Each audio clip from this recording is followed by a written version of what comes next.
The following program is rated TV MAL. It contains strong language and is intended only for mature audiences.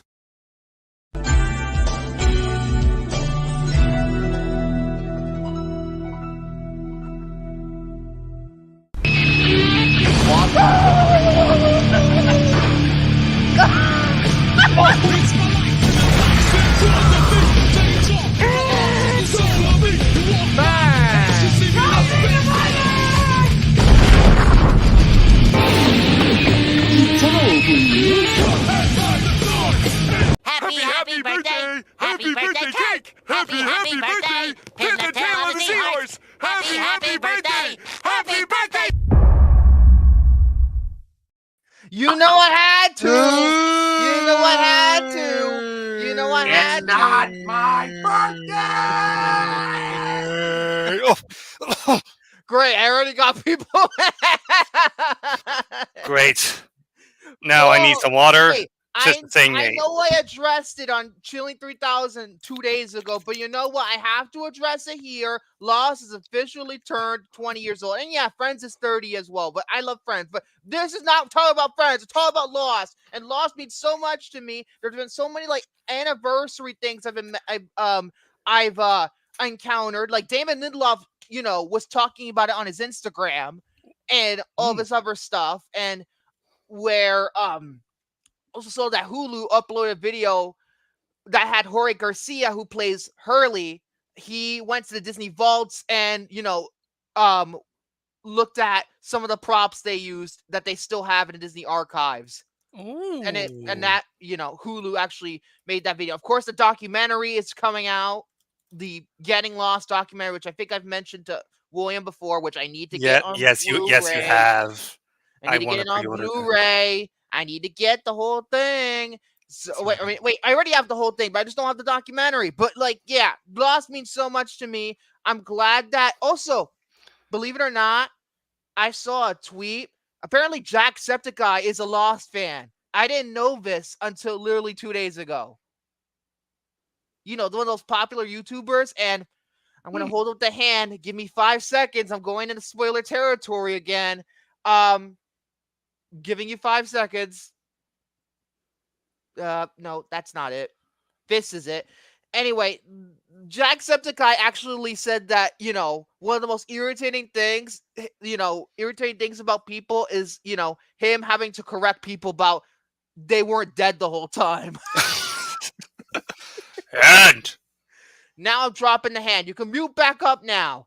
You can put it back up now. But, yeah, this show means too much to me on the 20th anniversary. 20 years old. It's almost old enough to drink. It's one of my favorite shows of all time. As I've said before, Buffy and this go back and forth, but yeah, it's amazing. It's truly amazing, and it doesn't get. Well, I mean, it does get the respect it deserves, but you know what I mean. Certain people are just like. I mean, I'd rather watch that whenever. First of all, it has this guy, so how can you not? How can you not? I want to pet that dog. Disgusting me. I want to pet him, even though he'll probably slobber all over me. But I just don't mind the kisses. You know what's funny that my dog did? Speaking of dogs, my dog was acting a little dumb today. You know what he did? What he did was my sister was cleaning this room today, and what happened was that she let my dog go out of the room, and apparently she was about to clear out the garbage and throw it in the dumpster and in the incinerator, and not the incinerator, that doesn't sound right. The bunker thing. No, not the bunker. You know what I mean. But he was apparently eating a chicken bone from the garbage. Dude, you said bunker. Don't you mean the hatch? That's why I had to correct myself. It wasn't a bunker. Where's the lucky, numbers? He literally ate a chicken bone. We had to discipline him, and his eyes were so big. When my mom had to discipline him, he didn't even bother listening. And for some reason, I don't know why, but his reaction to all of that, because he know what he did, I don't know why, but it made me laugh. It made me laugh. Sometimes when Rico does some stupid things, sometimes he just makes me laugh my ass off for some reason. Especially when he goes like this, when he has such big eyes that sometimes just the eyes and how he looks gets to me sometimes. You know what's funny though is that like someone, usually my dog usually just lays around like 24/7. All she does is just like, sleeps, and sometimes whenever she has her head down on the floor, she kind of looks like Snoopy. Love it. Snoopy. I just recently saw a reel of Snoopy, trying to show a dominant display, in I think it was a Peanuts where they're actually at the North Pole or somewhere, and he's had to show a dominance display towards I think one of the Eskimo dogs. I mean, like the snow dogs.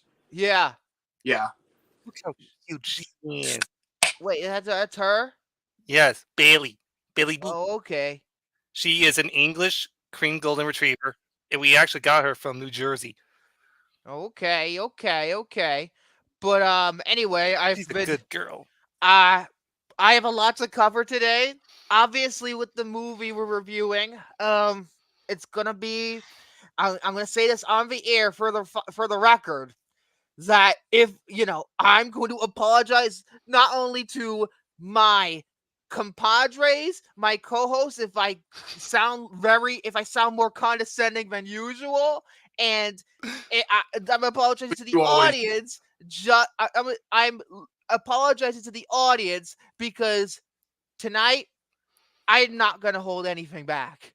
I'm not gonna hold anything back. I know. So, but just give it all. I have a lot of other things I want to talk about. So I guess I'm gonna go first. I'm gonna go first of all. Are you serious? Are you serious? Ridley Scott wants to do a third. Well, no, that killed the mood. No. I'm already in a pissy mood. Why would you ever like I'm already greenlight in a pissy ass mood? Ridley Scott, you're fucking just. I'm done. I'm done yet. I'm done. He's still muted. I'm done now. I'm done. Should somebody yell, "I'm done"?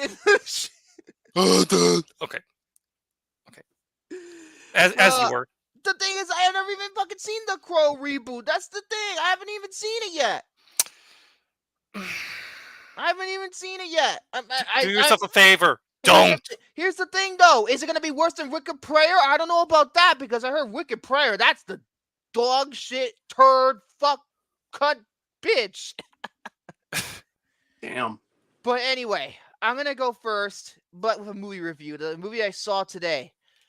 It's going to be... Is it part of the Kirsten Dunst bit? No! It's Kirsten! Thank you! Kirsten! Okay. Some goose egg. First of all, great. You want me to give an update like I do every week? Okay. All right, let's do it. I passed the original Spider-Man already.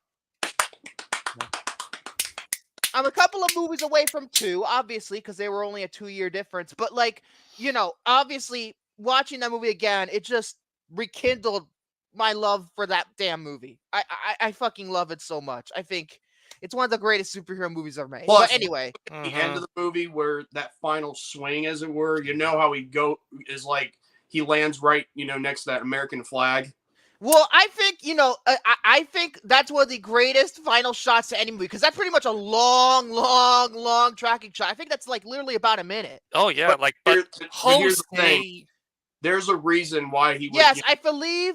I heard something about it. I don't know if Sam Raimi's ever said it, but I think it has something to do with post 9/11 kind of stuff. Yeah. Hang on a second. Yes, it does. What happened here? Welcome to hell. and Jose was like, "This is for Victor." I'll be in hell later. Anyway, let's try and focus on this here. All right, go ahead. It's a new movie. Well, not a new movie, but it came out a few months ago. It's Furiosa, a Mad Max saga. I'm not saying a word. If you've seen my Letterboxd. Okay, this is the prequel to Mad Max Fury Road, which obviously centers around the character of Furiosa. It's pretty much showing how her character, for the most part, it's mainly about her quest for revenge, right? This is about her getting revenge for the death of somebody she cares about. I won't say who. And I think it's like, spans over the course of like 15 years. So there's more time jumps in this movie than The Dark Knight Rises. And it's, it deals with that. Chris Hemsworth, he's the bad guy, and he is like chewing all the scenery down in this movie. I'll say that's one of my positives. I think Chris Hemsworth does a really good job. He knows what character he's playing, and but I never escaped. That's Bane. Yep. But Or how about this one? Here, I got Talia's panties. Here, put it to your face. Now you have my permission to cry. Jesus. Oh, that's something we'll get to, Soren. Trust me. That's something we'll get to. But yeah, Chris Hemsworth, he does a really good job. He's the best performance. If you're gonna see this movie, see it for him, because he does the most over the top scene chewing performance I've ever seen him do, but he's so entertaining as that bad guy. He's so entertaining. Anya Taylor-Joy as Furiosa, not the fault of her. This is not her fault, what I'm about to say, because she does the best she can. With that being said, I think she's completely miscast. I really think so. Because if you see me react for some reason, I'm just watching NXT while doing this because I'm watching this match, and I'll give you a reason why. Okay. It's bitter. It should be bittersweet if the person I want wins. But go ahead. Okay. I think she's miscast because one of a couple of reasons. First of all, she's only in the movie in the second half. She's top billed, and she's only she gets into the movie about the hour mark, and the movie's about what, 2 hours and 28 minutes. So missed opportunity for that. I think the little girl who did, who played as young Furiosa did do a pretty decent job. However, there is a lot of inconsistencies that I noticed that with her versus Anya Taylor-Joy. For example, Anya Taylor-Joy, she's using an American accent that Charlize Theron used as Furiosa in Fury Road, but the little girl is using a Australian accent. Just what the Mad Max franchise has always been inconsistent with its continuity, and this is like the most inconsistent it's ever been.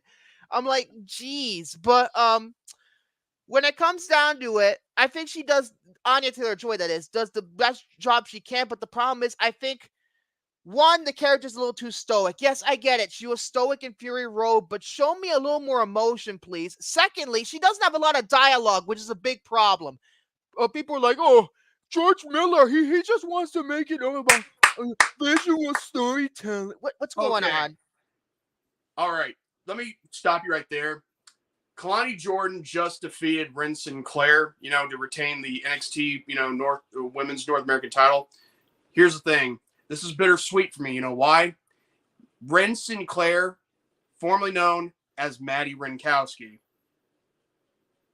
Does that ring a bell for anybody who watched R&R before? The very interview she walked out on because I made such a heckle of a joke that isn't made to be taken serious. Yikes. So there you go. This is bittersweet for me because she didn't win the title. Oh, but I know, Jordy. That sounds very harsh. Well, you know what? Tough shit. So when it comes down to, you don't walk out an interview and not expect there to be backlash on your bitch ass. Oh, geez. Here comes. This is going to be a lot of rants tonight. Trust me. And not just on me, but maybe for him.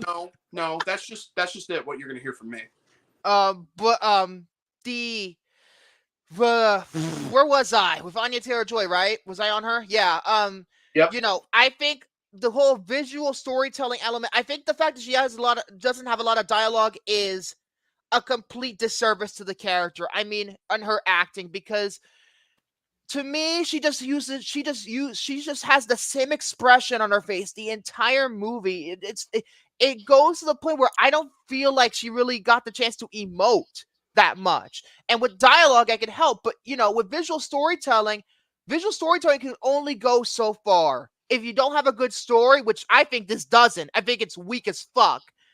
And if you don't have that, it's only visual storytelling can only get you so far. You need fucking dialogue. Then again, I'm a very I like dialogue heavy movies. Jerry Maguire is my favorite movie. That's dialogue heavy. So, take of that what you will. Yes, she did get to emote more. Anya Taylor-Joy did get to emote more as Princess Peach. She did. Because she voiced Peach in the Super Mario Bros. Movie that came out last year. Yeah. This is the same chick. Yeah, which the audience loved, but critics had, were. I think the critics have softened on it slightly. Some critics, anyway. They softened. Well, no duh. But here's the thing: I don't like critics, and I don't like audiences either. Well, some of them just don't know how to. I don't like critics, and I don't like audiences. Audience member, huh? I was there in the theater as I'm speaking generally. I'm speaking generally. I'm not talking about you. I'm speaking generally. By the way, Jose, no singing. No. I say sing. No. Sing. No. Shut up.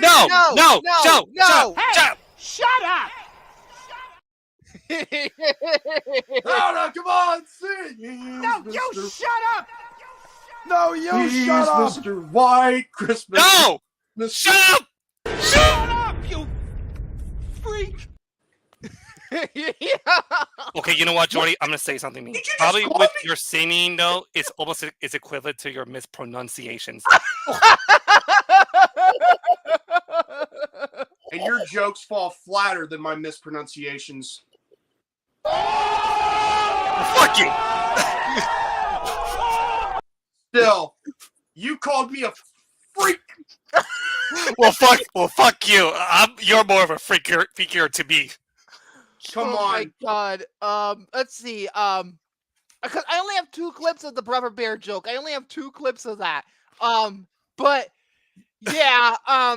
She does. Anya Taylor-Joy does the best she can considering the script and the story. I'm gonna be honest with you. It was not my cup of tea. This movie. The problem I have with it is, for an action, the cardinal sin of an action movie is to be boring. This movie is boring. Wait, was it the movie's intention to be boring, or is it's an action movie. You're not supposed to be boring when you're an action movie. So it's already doing a disservice. And this movie is beyond boring. I didn't even care what was going on. And the action sequences aren't up to par with what was in Fury Road. It's just, to me, I felt personally that this movie had to have a better story. They had to have a better script. They had to have, I don't know what was up with this. I really don't know. And, this goes to show, I understand exactly now why this movie bombed as bad as it did. It bombed bad for a reason. Because it's boring. It's too fucking long. It's boring. The action compared to Fury Road was not that great. The CGI. Oh my god. CGI. I am not one to pick about practical versus CGI. You know me. I think practical effects and CGI both have their strengths. They both have their weaknesses. They can both be used together and be wonderful. That's why I don't like to participate in that stupid debate. With that being said, if you're going to use CGI, I don't mind George Miller using CGI in this movie. But the problem is that why does the CGI look like a PlayStation 3 video game? It looks like a PlayStation 3 video game. It looks ugly. Too much green screen. It looks visually ugly. Was the movie made by Sony, perchance? No. You want to know what's made it even worse? Warner did!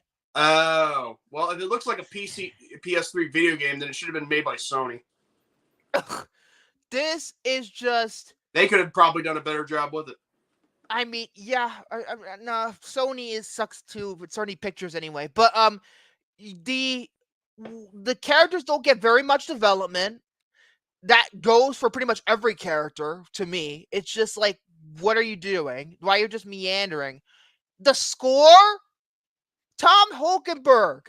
Why were you fucking asleep at the wheel? This score sucked compared to Fury Road. He was literally asleep. There's no excitement with that damn score like there was in Fury Road. He's just like this. You know, I gotta address this real quick. I'm in the same boat as Jose. I mean, like, really, a Velma Halloween special that nobody will give a What shit the about. fuck? Is that real? It's real. Oh my god. But here's the thought that problem. shit was Nobody in this community will give a shit about it, and nor will people that are diehard Scooby-Doo fans will give a shit about it, because that show basically is a cancer to the Scooby-Doo community. Oh, it's an abomination. Here's the thing, though. If you people need to stop fucking hate watching. If you stop hate watching, then the show will get canceled. Stop hate watching. Stop it. Well, I don't know when that term is going to end, though. You know what would be better? Don't just hate watch. Just don't watch in general. Exactly. Well, here's the thing. Hate watching means not. That's what I'm trying to say. Don't watch it in general. If you feel strongly about something, don't fucking watch it. You know what? Unless you're like me with tonight. Where I'm pretty much forced by mandate. Speaking of which, I got something to tell you real quick if you're almost done with your topic. I have 2 topics, but go right ahead. Okay. You remember my last appearance on here where I was, simply saying I saw the ghost of, Hayden Christensen's, Anakin Skywalker, that whole thing with I don't like sand, it's rough and irritating, it gets everywhere. Yeah. The next week, and this is before I got, the kidney stone. Yeah, this is the day before you got the kidney stone, I think. I looked at last week's show, and lo and behold, what the wheel landed on? Epic foreshadowing. Oh, can't believe I have to do this. Epic anyway, foreshadowing, bitch.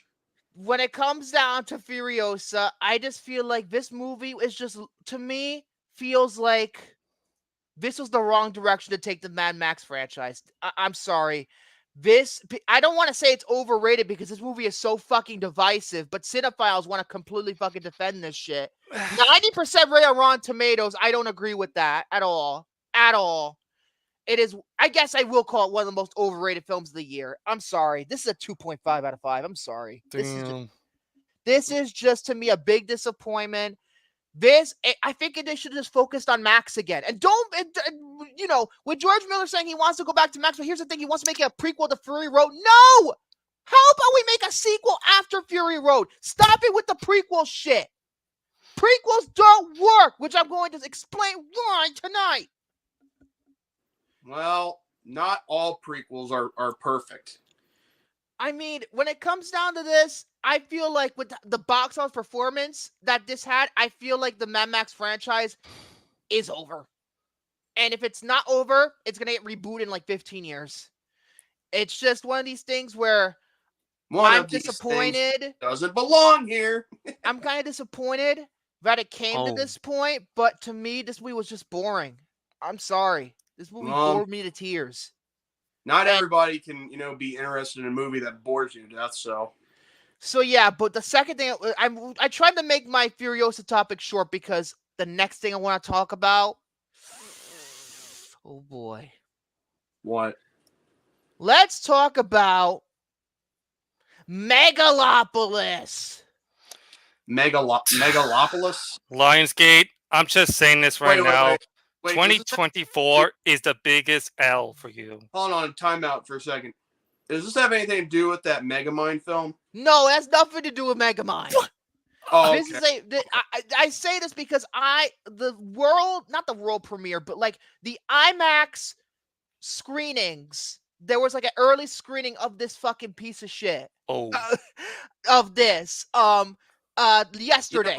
And I've heard so much coming out of it. Let me see. It's like always with you, you see, this is a lot better than this piece of shit.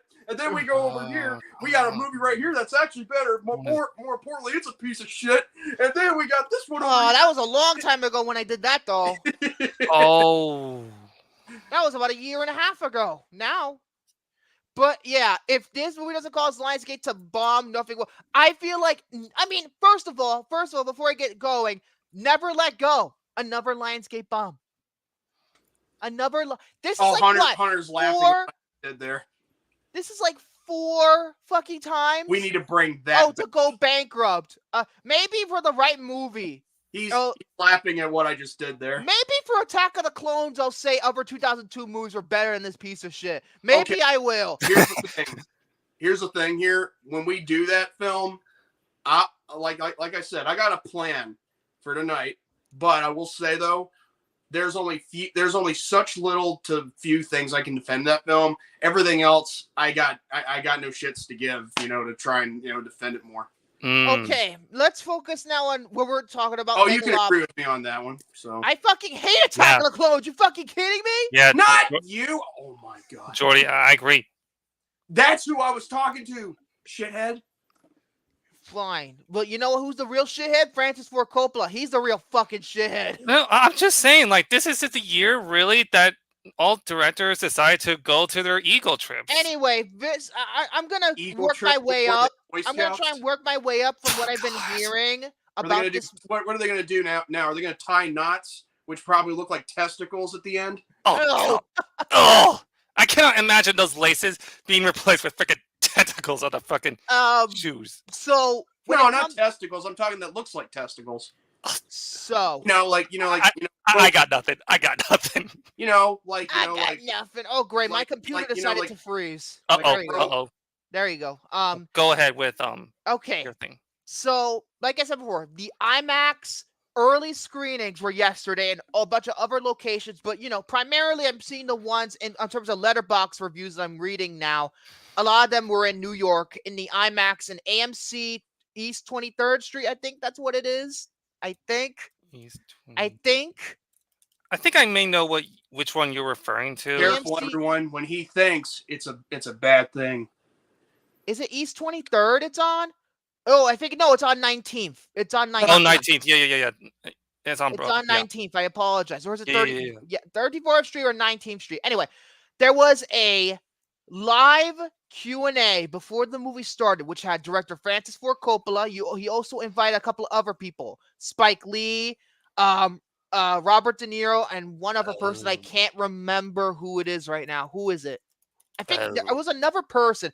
I can't really remember. Fuck, I can't remember who it is. Hold on. I'm trying to figure it out. Please. Well, didn't Robert De Niro just recently be in a film that actually co-stars with Leonardo DiCaprio again? Killers of the Flower Moon that came out last year.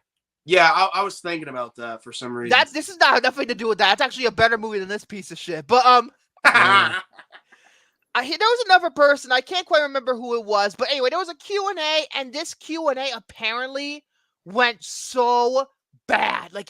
Apparently I've heard from the audience who was there watching this Q&A before the movie started, the audience for all these screenings were laughing at some of the stuff they were saying and some of the things that happened.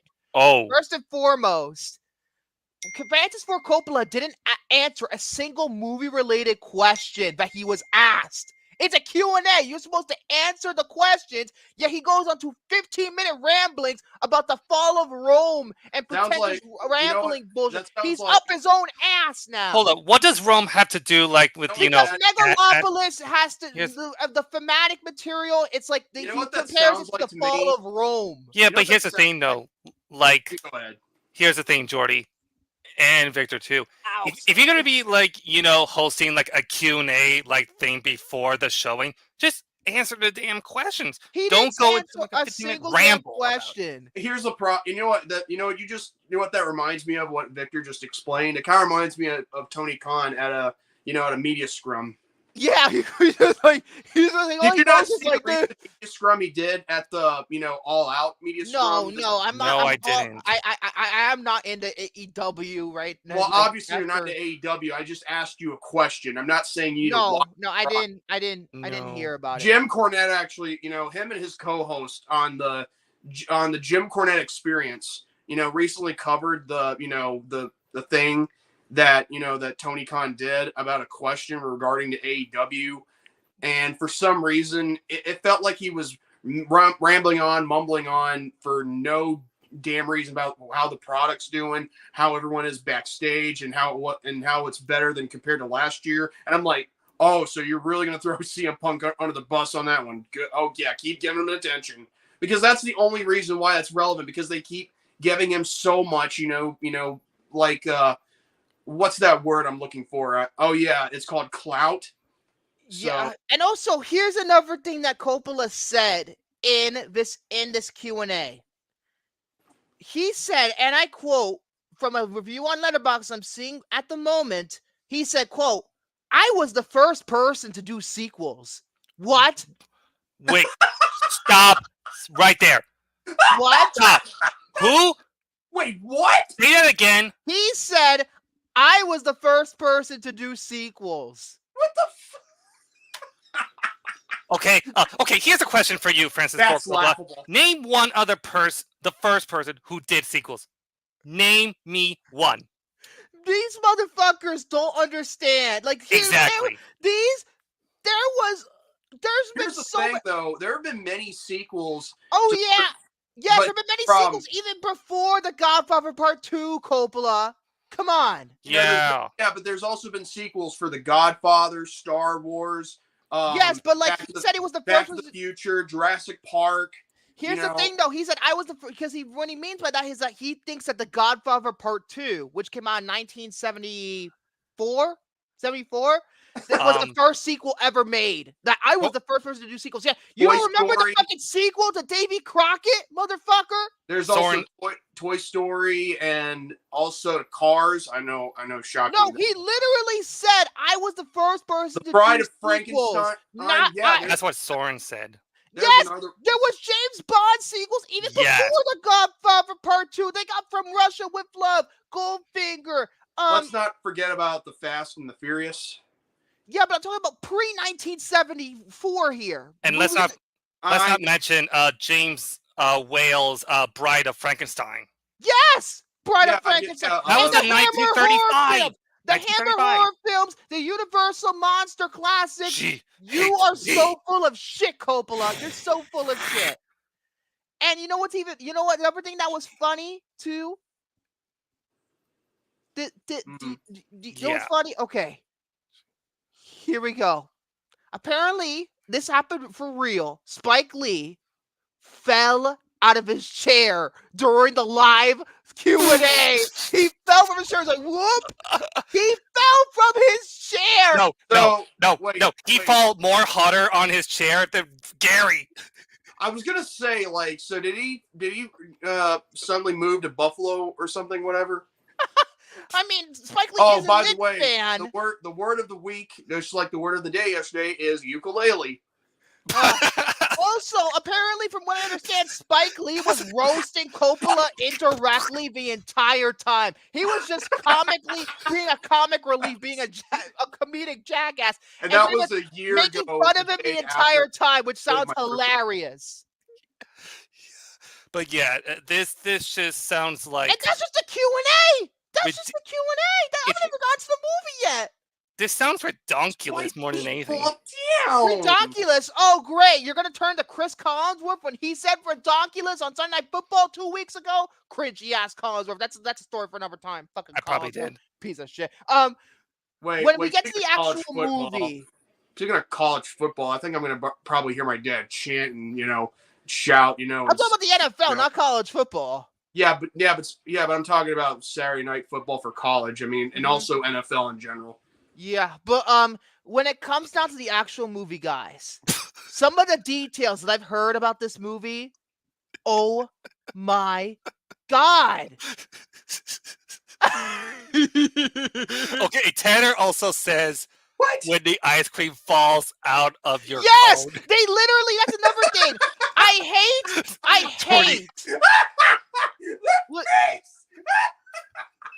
That's enough. Okay. I really don't like to get political on this show. You know me. I fucking hate the left and I fucking hate the right, but I have to bring it up because it's relevant now. Go ahead. I'll be bringing it up, but I won't be going deep into the sides and all that. Because this movie, once again, I hate the left and I hate the right. Now, apparently, De Niro said a comment that made him look like ridiculous, that he went on a 10-minute rant, starting with the sentence. He said this quote, "Just one more thing. Imagine Donald Trump directing this movie." And then he goes rambling on for 10 minutes about voting and how he's destroying the country. We get it, De Niro. I'm not political, but you know what? The left's just about as guilty as the right. We're all killing ourselves anyway. Great. Well, Here comes like apolitical stance again. Well, it's been known that, Robert De Niro has been pro-liberal for many, many years. So. Yes, I get it. If he wants to be liberal, that's fine. But this is a movie Q&A. I know. I mean, that's his choice. But the thing is, people like De Niro, when they have such a huge ego, they just don't know when to shut the up when it comes. They don't know. And of course, Spike Lee did it. Of course, you ever seen the prologue? The epilogue, Oh, the Black yes, Klansman that was tacked on. Of course, tacked on. back him up. Of course, you have to back him up because De Niro is a cash cow, from time to time. But yeah, when it, here's the thing. I mean, he was the co-star for Joker, but he didn't make the movie. I mean, he was good in the Joker. He was good in Joker. I'll give him credit. He was in Joker, yes, but Joaquin Phoenix, he's the one who made the film you look get like what you fucking deserve. Yeah, he's the one that made the movie so wholesome. Wholesome, yeah, wholesome. Yeah, he shoots a fucking guy's brain out. Not on live. It's not just the fact that he shot. Oh my God, Victor, you're missing the point. But when it wholesome, also, Joaquin Phoenix is not a very good guy. He fucking quit a fucking movie a few weeks ago because of his ego. He's about as much of a fucking egomaniac as Robert De Niro. Most actors are. That's wait a minute. Hold on. This is actually accurate. I guarantee Joker saw Dirty Grandpa and shot De Niro for that. Anyway, I didn't want to get into a whole political discussion. I really didn't want to get into a political discussion, but I needed to mention it only because I felt like, and apparently a lot of people, regardless if you're liberal or not, like, why are you saying that for a movie Q&A? Why are you saying that? And a lot of people were groaning in the theaters. While you're doing a Q&A while in the entertainment industry for that. It doesn't matter what side you're actually on. Just answer the freaking questions. Answer the fucking question. Doesn't matter what side you're on. Just saying. I mean, it comes out. I guess movies can be political and be good, people, but we're not. Not everyone, no. To me, movies can be political and could be good, but at the same time, when it comes to things like this today, I think the liberals and the conservatives are too fucking thin. They're too thin-skinned. They're pussies. That's all I know.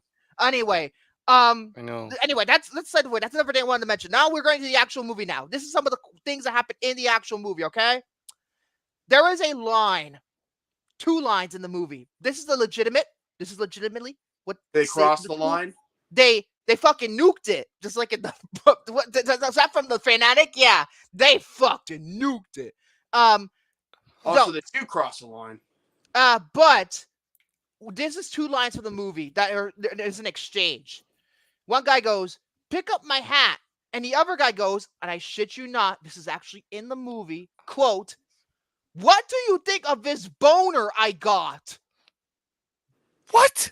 Ooh. Damn, Ben. Damn, Ben. Did you see that? I know. And he also sent me a message too, and it says, "Testicles tied up in a knot. That's one orgy." I'm trying to not spoil it, but I'm just telling you that's an exchange in the movie. That's legitimately a line. What do you think of this boner that I got? He's like, yeah. Coppola, stop getting out of your ass. This is the game guy who directed The Godfather, and he's writing lines like, yeah. The what guy? Francis Ford Coppola. I thought you said this is the gay guy, or not the same guy. No, this is the same guy who directed The Godfather. This who wrote this damn script. Apocalypse Now. Just to name a few. Oh my God. Oh my God. Oh jeez. Another thing I want to mention that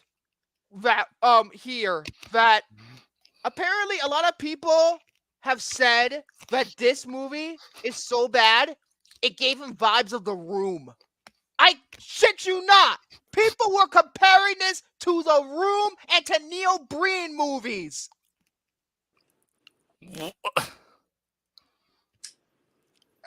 want to be better if there's like spoons. For a so-called auteur filmmaker making a movie that draws comparisons to The Room? Tell me what So tried harder. And yes, I heard the comparisons to Southland Tales, which I've never seen Southland Tales, but I heard it's fucking abysmal. Yeah, I've heard too. And it's on Amazon Prime too. I'm just like, what? Leave your stupid comments in your pocket. Thank you. Thank you. It's not over. Everybody betrayed me. I fed up with this world. And stop ganging up on me. That's actually Coppola right now. And speaking of which, That's all I want to do right there. So that way, just shut up. He actually joined Letterboxd a couple of weeks ago, and he gave his own movie, Megalopolis, 5 stars. He gave his own movie 5 stars. We're talking like Paul Schrader levels of it. This is Paul Schrader levels of ego here. You can't rate your own movie. That's cheating. Good Lord. Maybe that's what he's good at, because he probably cheats on his wife more. His wife is dead. Yeah. That's what I mean. He cheats on his wife now. Well, do your research. But when it comes down to literally oh god, like there's so much going. Aubrey Plaza's character's name. It's one thing. Okay, Soren just made a good point. It's one thing to be proud of your art. It's another thing to pretend to be the second coming of Christ. Yep. Yes, it's self-indulgent filmmaking. This is self-indulgent.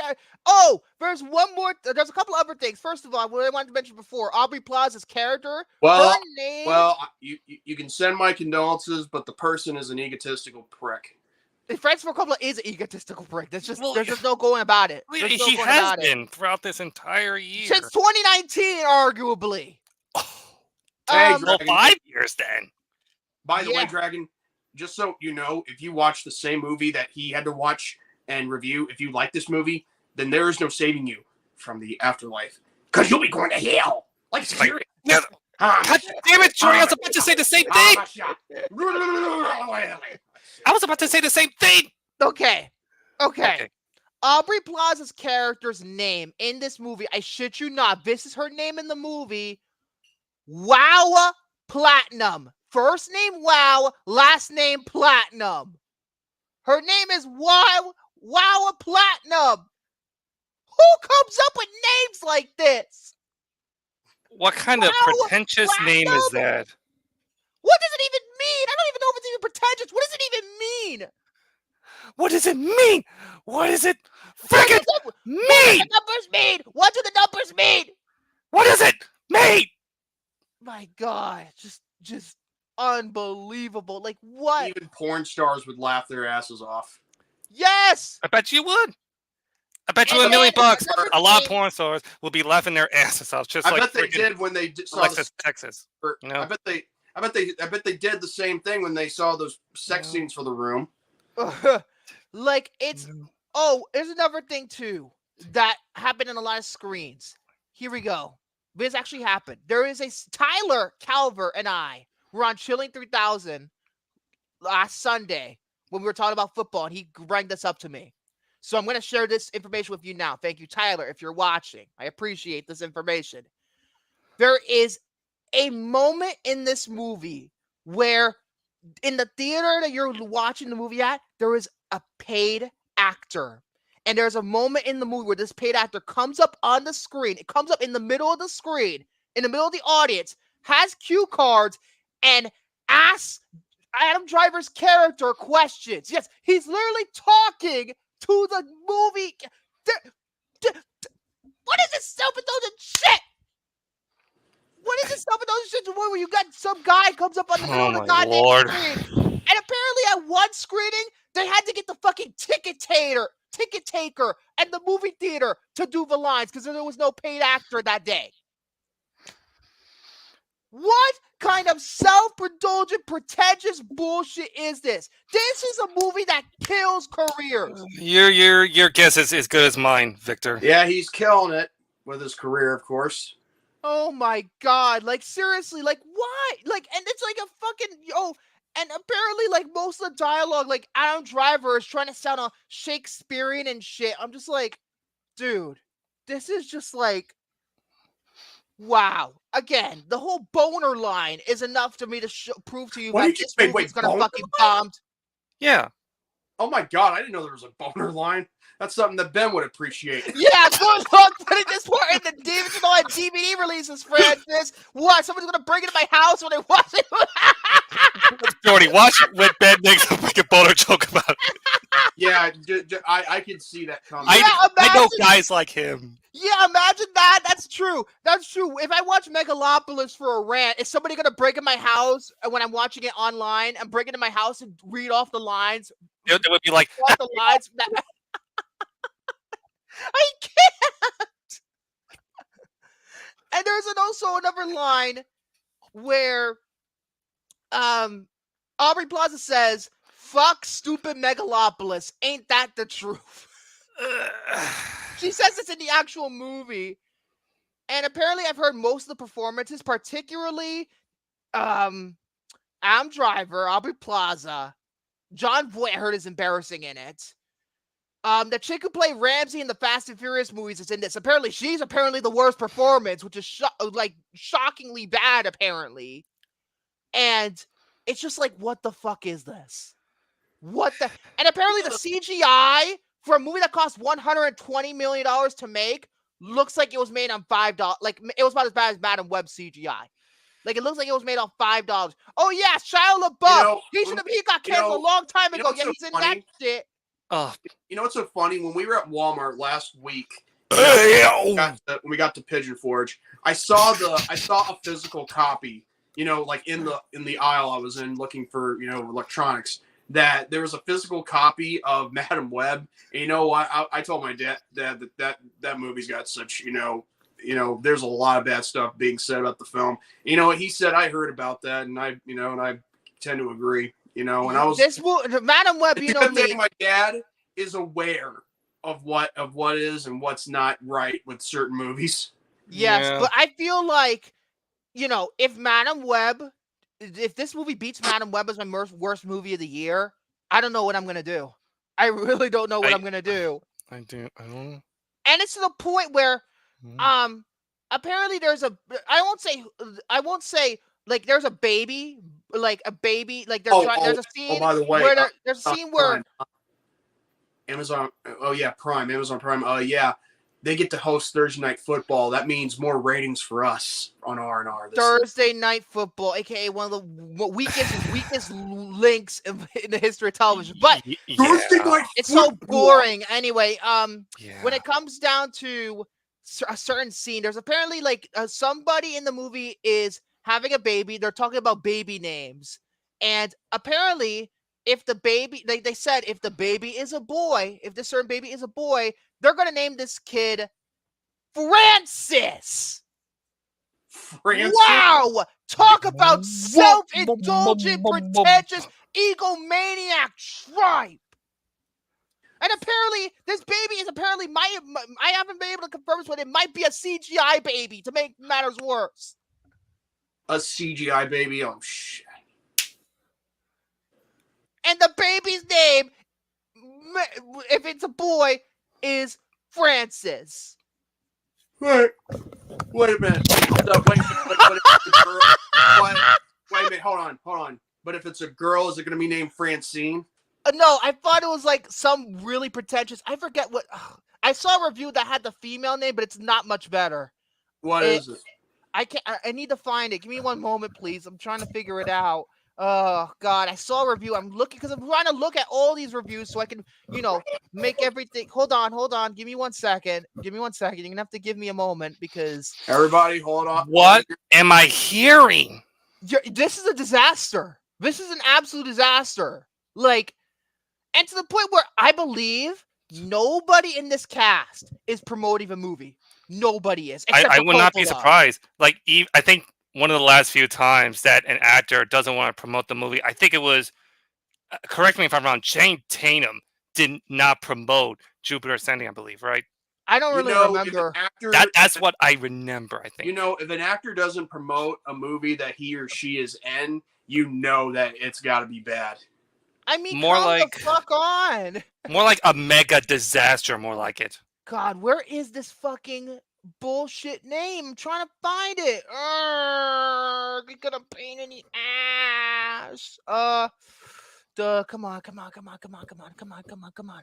Come on, give me something. Oh, I saw it when I was at my brain. This movie's making me hurt my brain. Stop ganging up on me. I ain't ganging up on anybody. No, that was for you because that's how you feel. I feel like stop ganging up on me. That's how you feel. Oh, God. And you know what's even funny? The title card for the movie, when the movie starts, the title card, it has Megalopolis. On the bottom, it says, a fable. Yeah, a fable. This movie is a fable. Piss off. Oh, by the way, yesterday I got a strike while I was bowling, so... Where's my fucking money, Denny? Where's my money, bitch? Show me the money! In a few minutes, bitch. That's how I felt. Show me the money, bitch. Oh, apparently. Oh, wait, no. Okay, so apparently with the baby. Hold on, Jose. Don't count your chickens before they hatch with the wild robot. Okay? No, it will make money because the movie is going to. It will make money. Yes. No, it is going to. It is. It's going to make money. Yes, but you didn't let me finish. It's competing with the Joker too. No, it comes out next week. It's by itself. Oh, really? Nothing's coming out? It comes out next week. Okay, then. Well, I hope... Well, in that case, my apologies, then. But yeah, apparently the baby... Oh, okay, it's not CGI, but it's like a fake baby. You've ever seen American Sniper with the fake baby? It's yeah. like that. Yeah, I've actually seen American Sniper, and only one time. But that's CGI baby. Yeah. Ben just said this. Well, with the way Victor... Oh my God, I can't say the last name. Victor's feminine personality shows, a CGI baby would be perfect for his room. Ben!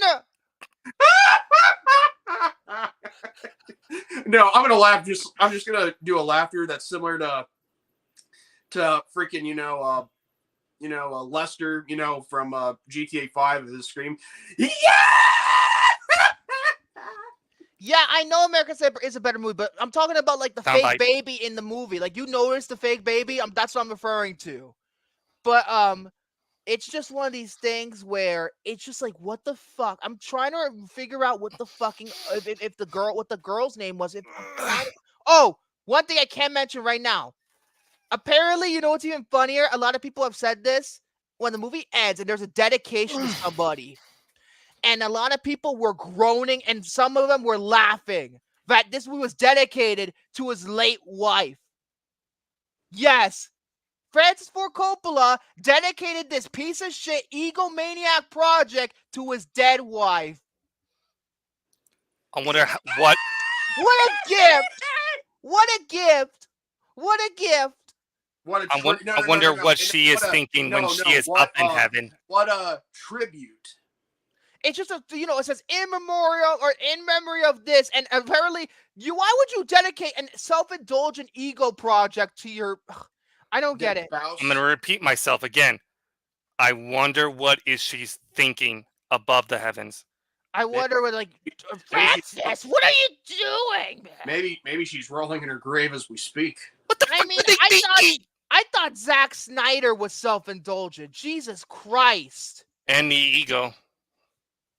Oh, I'm trying to. That's gonna bother me for the rest of this. But also another thing, guess who's mentioned in these special thanks at the end of this movie? It's somebody I hate with a burning passion. Oh, wait! Don't tell me. David Zaslav. No, it's not David Zaslav. I don't even know if he even knows who Coppola is. Sam Levinson. Oh, that prick. Victor Salva. No, Victor Salva. That was a guy. No, Soren just said that in the chat. Yeah. Yes, I think Victor Salva did get a mention, I believe. I think he got one too. I think he did. He might have. Really? But I know for sure Sam Levinson. Levinson, you are a fucking hack. You are a garbage screenwriter, a garbage human being, and a garbage director. Yeah. Garbage Sam Levinson just put hellfire. Sam Levinson strikes again. Oh. I hate that guy so much. I hate him. I do too. Like, you've never even seen a Sam Levinson project. Well, here's the thing. I have, and I had to suffer through it. Well, here's the thing, though, and I've been keeping up with the news. He is not like his father. Let's put it one way. He's not like his father. Oh. He is not a Jedi like his father before him. Oh, Jesus. Wow. You're gonna need Jesus. Especially this would be Victor to frickin' Sam Levinson. Oh, Jesus. Edward. Yeah. This is just that's gonna the other kid's name. It's gonna bother me. I don't know what it is. I'm sorry, but I know if the baby's name, like if it was a boy, it would be Francis. Just like that's barely even scratching the surface with this movie. Apparently, what people compared it to Death Stranding about self-indulgent it is. A film so ugly it makes Wombo look like the tree of life. Hey, jeez. Wow. I just saw another trailer for Joker, too. So I mean, the way he was just kicking reminds me, hey, when he's going down the stairs. That stairs is actually in the Bronx, by the way. It's in the Bronx. Yeah. My Have you tried doing that? Huh? Have you tried doing it? No. But I know a lot of people. I know that people, when the movie came out, did. I know it became a tourist attraction for a little while. Well, let me just say this. You want to know how I got these bumps and bruises? By dancing on the stairs. By dancing on the stairs. So yeah, so in terms of this, how much do I think it's going to bomb? The current prediction is 5 million. Current prediction is 5 million, remember 5 million, and the budget is 120. Plus the marketing was probably like over $50 million or so with that stupid AI gimmick trailer. But by the way, I have since learned that trailer got removed because people hated it that much. And let's not forget this as well. I don't know if you guys know. I remember talking a bit about this, but I'm going to mention this again. When filming Megalopolis, apparently Francis Ford Coppola couldn't keep his dick inside his pants and was kissing some of the extras on set. Huh? This is Harvey Weinstein, Kevin Spacey behavior now. Wow. Why are we not canceling him? And these are young girls, like 20-somethings. How old is this guy? In his late 70s, possibly his early 80s. Well, a lot of old men. Wait.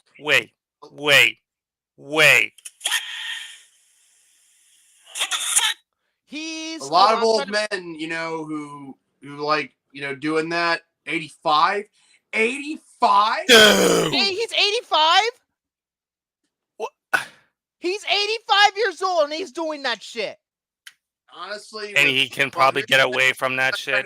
I'm not going to make an excuse, but I think when it comes down to old people that are like that, they're very, they can be very, I'm trying to think of the word here of what it's called. Like, like eccentric. Yeah. When it comes to that kind of thing. Francis Ford Coppola. I mean, it's not an excuse. It's just, how I feel when it comes to I can't believe I have to say this. Consider, you know what? I'm going to say it. Leave the filmmaking to Sophia, okay? Leave it to her. Leave that shit to your daughter because she's more successful than you right now. She's made better movies than you, aside from Lost from Translation. But I've only seen only 2 of her movies. Virgin Suicides, which I watched for the Kirsten bitch. I like that movie. Lost Translation was shit. I need to get to Marie Antoinette and the other ones eventually because a lot of them I have to hit for the Kirsten bitch. A lot of them, not all of them, but a lot of them. But she's a better filmmaker than you. Now, she is. She made Priscilla, which apparently was good last year. She still got it. And it's sad, really. She's a better director than actress, that's for sure. But like, yep. I mean, say what you will when she started in Godfather Part 3. At least she was able to like. Oh yeah, she's in the Phantom Menace too. She has a cameo in the Phantom Menace. Who? Sofia Coppola. She does have a cameo in the Phantom Menace. I know for sure she does. What was she? I'm trying to figure it out. It'll come. Hold on, it's gonna come to me. I'm looking it up now. Oh my god! I was about to say something too. She's one of she's one of Padme's handmaidens. Ah, okay. Even though that Sofia Coppola was in Godfather Part 3, at least she was able to like keep a cool head when it comes to directing certain films. And she just seems like a legitimately good person. I think she like, genuinely. I think she seems to be a really good person. And this indulgent tripe, I'm sorry, I hate to be this blunt, but fucking retire. Go away for fucking good. Shut the fuck up about other goddamn companies doing better than you, and just people are like, geez, like, oh, all this other stuff about the fear. Like, by the way, the whole political discussion thing from before, apparently the question when that happened was that, what do you think is going to happen with the future of movies? And yet he didn't even answer the damn question. It went to a political rant. I was like, what the fuck is wrong with... Like he's saying, it's like De Niro saying like Donald Trump will destroy the film industry, which is bullshit. Well, first of all, he has nothing to do with the film industry. He doesn't want anything to do with them. So why are you saying that? Well, he used to have a show called The Apprentice, but yes, but like not anymore. Plus, that's reality TV, so I wouldn't say it's like a scripted program. Still, anything, whether it's TV or film, it's part of the entertainment industry, reality or not. Hunter is not wrong. Yeah, it's gonna end him. Yeah, it is gonna end him. It is. Oh, I forgot he had a cameo in Home Alone 2. I forgot about that. But Harry, I reached the top. But this is just like, just. Coppola, just retire. I don't know how bad it's gonna bomb, but it's gonna bomb really bad. I have a feeling Lionsgate's not gonna make it out alive. By the way, lest we forget that major movie studios didn't want to touch Megalopolis, and Lionsgate only had to do it because they worked with Coppola before on the Apocalypse Now 4K. Here, there's a Thank you. It's just ridiculous. This is just ridiculous. This is going to be the biggest box office bomb of the year. It will. Considering the budget, considering how much it's going to make, it's going to be the biggest bomb of the year. And it's going to be, and if anything, people are going to watch it ironically, like The Room, to just fucking laugh at it. If anything. Because apparently a lot of people, when they got, during these screenings, that have walked out, not even the cinephiles, the pretentious, snobby Letterboxd users that I cannot stand, liked this movie. They didn't even like it. And that's saying a lot. It's like you agree, you guys have a common enemy, like the NWO for life. Yeah, it's like a common enemy, Francis Ford Coppola. The NWO for life. Too sweet. Yes, Tommy Wiseau was trying harder than Francis Ford Coppola. He did. I'm saying that right now. He did. He tried harder. He did. Yeah. The way how Hunter is saying it, in the comments, you know what? He should say it. At least The Room I can laugh at. So. Hi, doggy. How's your sex life? This is and apparently he financed this movie. He approved this movie. He had no studio backing. So that means this is more of the story, ladies and gentlemen, before I conclude. The moral of the story is this. Don't be self-indulgent.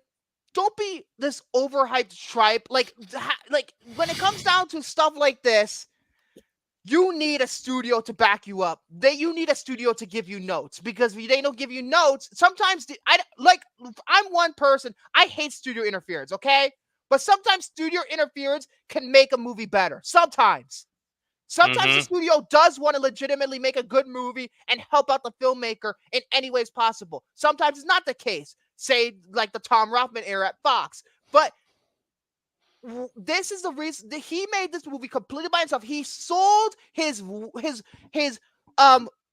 farm where he grows wine, his winery. He sold his winery to make this movie. That makes sense because he's a wino. I'd rather him make the wine than do this piece of shit. I'd rather him continue to fucking make wine. I swear to God. He probably made the biggest mistake of selling his own winery. This also proves to you that no studio interference means that the movie could be just as bad. Just as bad as much as extreme studio interference, folks. You need to have a balance. That's the moral of the story here.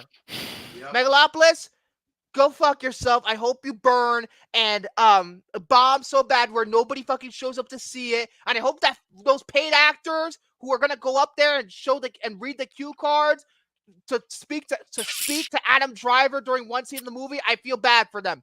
Because yes, you're getting paid, but at the same time, at what cost? At what cost? Nothing. That's all I have to say. I'm done with my topic. I've gone on for too long. Damn. Yeah. Because I needed to fucking get all that out, because Francis Ford Coppola, you're fucking self-indulgent. Well, you're not done yet because we still have a long way to go for a night. Yes, I know, but like in terms of my topics, I'm done. I got a plan for the main event. If you just, follow my lead. Yep. And here's what I had to say to him and his freaking self-indulgent shit. Fuck you! Yes, fuck. You know what? I have a better one. Hold on. I gotta find it. Here we go. Fuck you, fuck you, fuck you, fuck you, fuck you, fuck you, fuck you! Who is that? That's from. I saw it from video. I think it's from Barstool. Apparently, this guy got made fun of because of his weight, and he made a response video. It's like in the early days of YouTube. Early days. Wow. Or the guy who did that actually has personality. I mean, the guy. Regardless of his weight, he sounds funny when he says, "Dude." Also, in other words, Francis Ford Coppola, you should also. This is also all I have to say to you. Yes! I was waiting for you to use that. I hate those Venom movies, but I have to do it. I do too, but that is like the best clip you can ever use. You know what? Fuck it. Again! Fuck you, fuck you, fuck you, fuck you, fuck you, fuck you, fuck you! You know what? You know what? Fuck this guy! Anyway. You know what? I actually blame Venom because a lot of people take that movie out of context for the reasons that we need to use pronouns now. No, they're not fun. I hate the whole Venom verse. I hate them all. I do too. I hate them. I hate them. Pain. William, just talk. Okay, so I just found like a fun article that I want to read to you all. And it comes from Variety. And it's called Theater Owners Plan to Spend $2.2 billion to Modernize and Upgrade Movie-Going Experience. Who? Wait, hold on a second. Who are you referring to? At least those Venom movies are fun compared to Madam. No, I'd rather just no. in the chamber. Hunter says he can agree with Soren on that one because and yet Hunter he made it out of Madam Web alive. I'd rather put a bullet in the goddamn chamber. Yeah, pretty much. So anyway, continue. It says here, the 8 biggest theater chains in the U.S. and Canada announced Thursday that they plan to invest more than $2.2 billion to modernize and upgrade more than 21,000 screens over the next 3 years. The investment will cover everything from improved sound and projection to upgrading dining experiences. As theater owners work to keep movie-going top of mind for audiences, some theater owners have been adding attractions like pickleball And Pickleball? They're playing pickleball in the movie theater? You ever heard of pickleball? It's like some sort of like It's like tennis. like tennis, or, like tennis game. Well, to be fair, Roman would hate that game. He would hate pickleball. A motherfucking pickle. Anyway. And zip lines in addition to zip lines in a movie theater? Yeah, like okay. What? If you're gonna be adding like zip lines inside a movie theater, how are you actually gonna fit inside? I don't know, like an AMC theater. Yeah, where let's go. Let's like, literally like go down the zip line while the movie's playing. Speaking of which, I heard that the AMC, theaters are going to be adding some things to them, like bowling alleys and arcades and stuff now.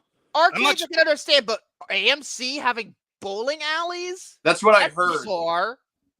Wait, Jordy, does your theater have a bowling alley? Big Entertainment? Yes, it does. By any means? It looks like Biggie Entertainment's making a lot of money, huh, AMC? Well, that's because it's a local theater, like that showcases the big movies, obviously. And there are certain theaters in certain areas and, like in certain towns and certain, cities that, that have, a thing. There are certain ones that have a standalone, which that's what the Biggie Entertainment Center is for here, where I'm at.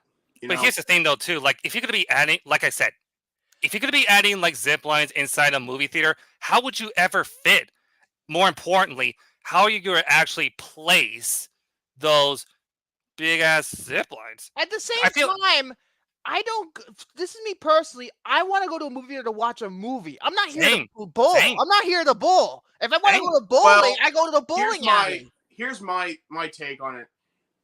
As long as the theaters have, soundproof walls, then maybe. Because for some reason, every time we go to the Spartan Regal Theater, I swear to God, I feel like there's always another movie that's playing right next to... Oh, it's one of those theaters. Yeah, I think Spartan Regal, the Regal Theater. I've never had that issue in my local Bay Plaza Cinema 13, an AMC theater in the Bronx. The only movie theater in the Bronx, by the way. Is it called Regal? No, it's AMC. No. AMC is fine. Regal, I get it, but it's like a theater by theater basis. Yeah, it's a theater by theater basis because one Regal is not like the other Regal. Yeah, like here's the thing. I went to Regal Ewok in the Manhattan. That's a beautiful theater, and I never had that problem where I could hear another movie going off. Well, here's Ewok, the thing, though. if you go to Manhattan, go to Ewok. It's really good. I like that one. Here's the thing. So my local movie theater is actually coming from a showcase cinema. And sometimes, whenever I go to a movie, just as, see a movie, I would sometimes hear other movies playing next door. I don't know. I could just hear, the friggin' opening scene in Deadpool and Wolverine with fucking Deadpool just slice it and dicing up, bad guys, I heard. If you're going to host and run a movie theater, you got to make sure most of the theaters have soundproof walls and not to see your it would cost next door, It costs a lot of money though too, just to buy soundproof walls. It's $2.2 billion, so they're probably going to spend the money. But when it comes down, I remember also Hunter said this before there was a time in 2019 when the Batman movies got reissued in theaters. Which ones? The original four. The original four. The original four. And I think when he saw Batman and Robin, correct me if I'm wrong, Hunter. Did I not just sing earlier with that?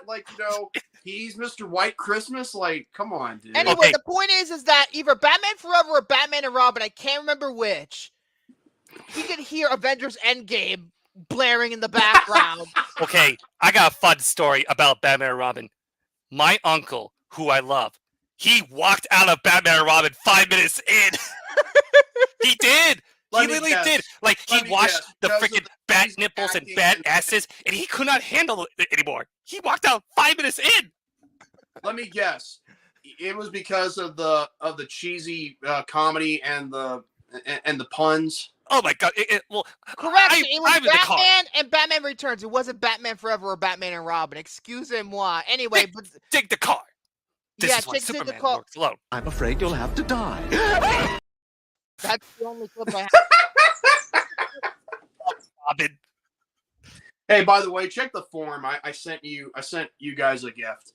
Anyways, before Oh, Kyle's mom's a bitch. Oh, jeez. Reanimated. Okay, let me continue. It's it is good. Trust me. Okay. Across the industry, we're feeling that perhaps we've turned a corner. The audiences are coming back to the theater. There's just a very positive kind of feeling about about the future.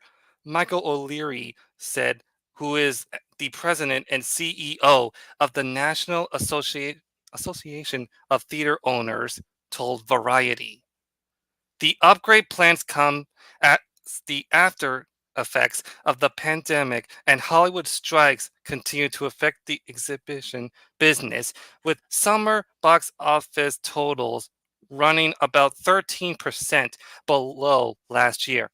In addition, moviegoers often complain social media that theaters are dirty or have substandard seats and projection. Yes, but here's the problem that the movie theaters need to fucking they need to what do you call it? What's the word? They need to address. Thank you. They need to address fucking people in general. Some people are on their phones the entire movie and like, oh my god, I'm in this movie. I'm gonna post it on Instagram. Oh my god, look, I'm so cool. Look, it's in the future. Why again? I fucking sounded like Adam Sandler again. Fucking hell! Can I stop sounding like Adam Sandler? Well, we'll stop it. These people don't know when to put their fucking phones away or not be fucking morons and talk in the middle of fucking people making a fucking scene in the damn theater. Well, has they Alamo need to do better in terms of security? If you know what. Speaking of which, they need to literally address this by pretty much bringing in the Alamo Draft House policy. Exactly. You're finished. I was about to actually mention. It was like right on the tip of my tongue. I was about to mention that. Ridiculous. Oh, Happy Gilmore's getting a 4K. Oh, I'm gonna get that day one. When I was when I watched the Phantom Menace's, I have it on Blu-ray. Anniversary, I was only looking at my phone just to see what you guys were talking about. Oh, Kino Lorber's putting it out. I'm gonna buy it. And I hope Kino Lorber does Happy Gilmore too. I would really hope they would do Happy Gilmore. Not Happy Gilmore. No, I said Happy Gilmore already. Billy Madison. That's what I meant. I was thinking. Billy Madison. What about it's kind of funny. Nobody mentions Click anymore.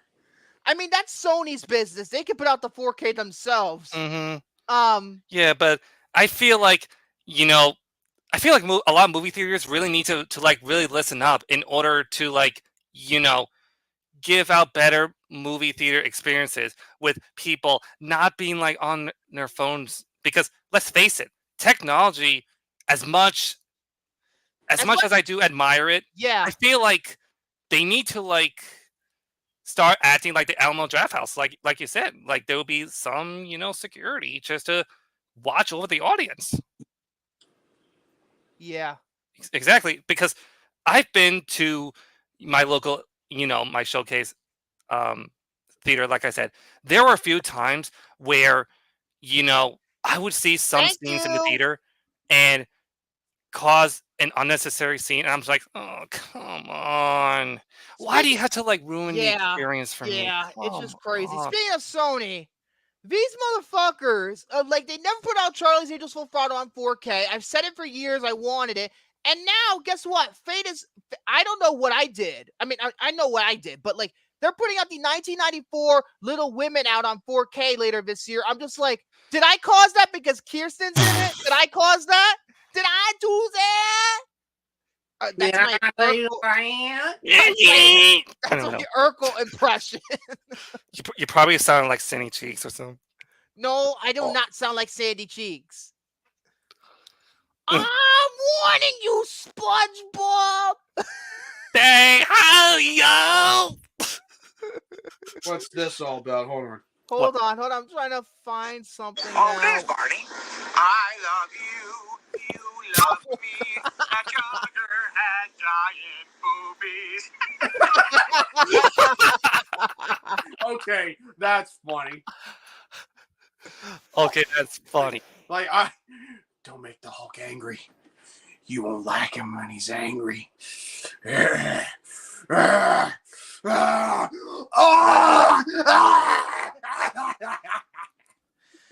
Jeff. Oh my god. But yeah, other than that, I just feel like I said, just to conclude everything, that was a theaters knock. really need to pay attention to movie-going experiences next time. You know that was a knock towards the Hulk movie in 2003. I hate that fucking movie. Dude, let me tell you something, and I know you're probably not going to give a shit, but you know what? Just listen to me, please. I think it's a little misunderstood. Our house movie about anger. What? Enough How about, said. How about this? Our house movie. Kiss listen, my ass. listen. That face is hilarious. I've been watching certain videos that analyze it very thoroughly, and believe it or not, I think a lot of people kind of misunderstand the point of it. This movie's a piece of shit. I don't care what there's nothing to misunderstand about Ang Lee's Hulk. Nope. Well, I'll tell you The what. Incredible Hulk is a better movie. I'll tell you what. Yeah. If I send you, William, a link to the video that I'm talking about, and if you can probably, watch the whole thing and, and see where I'm coming from, why I do believe that it is misunderstood. People who defend it are like pretentious our house marks. Was I talking here? I would much rather just play the freaking video game. Thank you. I was talking to William, just telling but him. He hates the movie too. He clearly decided. I saw the movie too. I was talking to William. Like a fucking retard.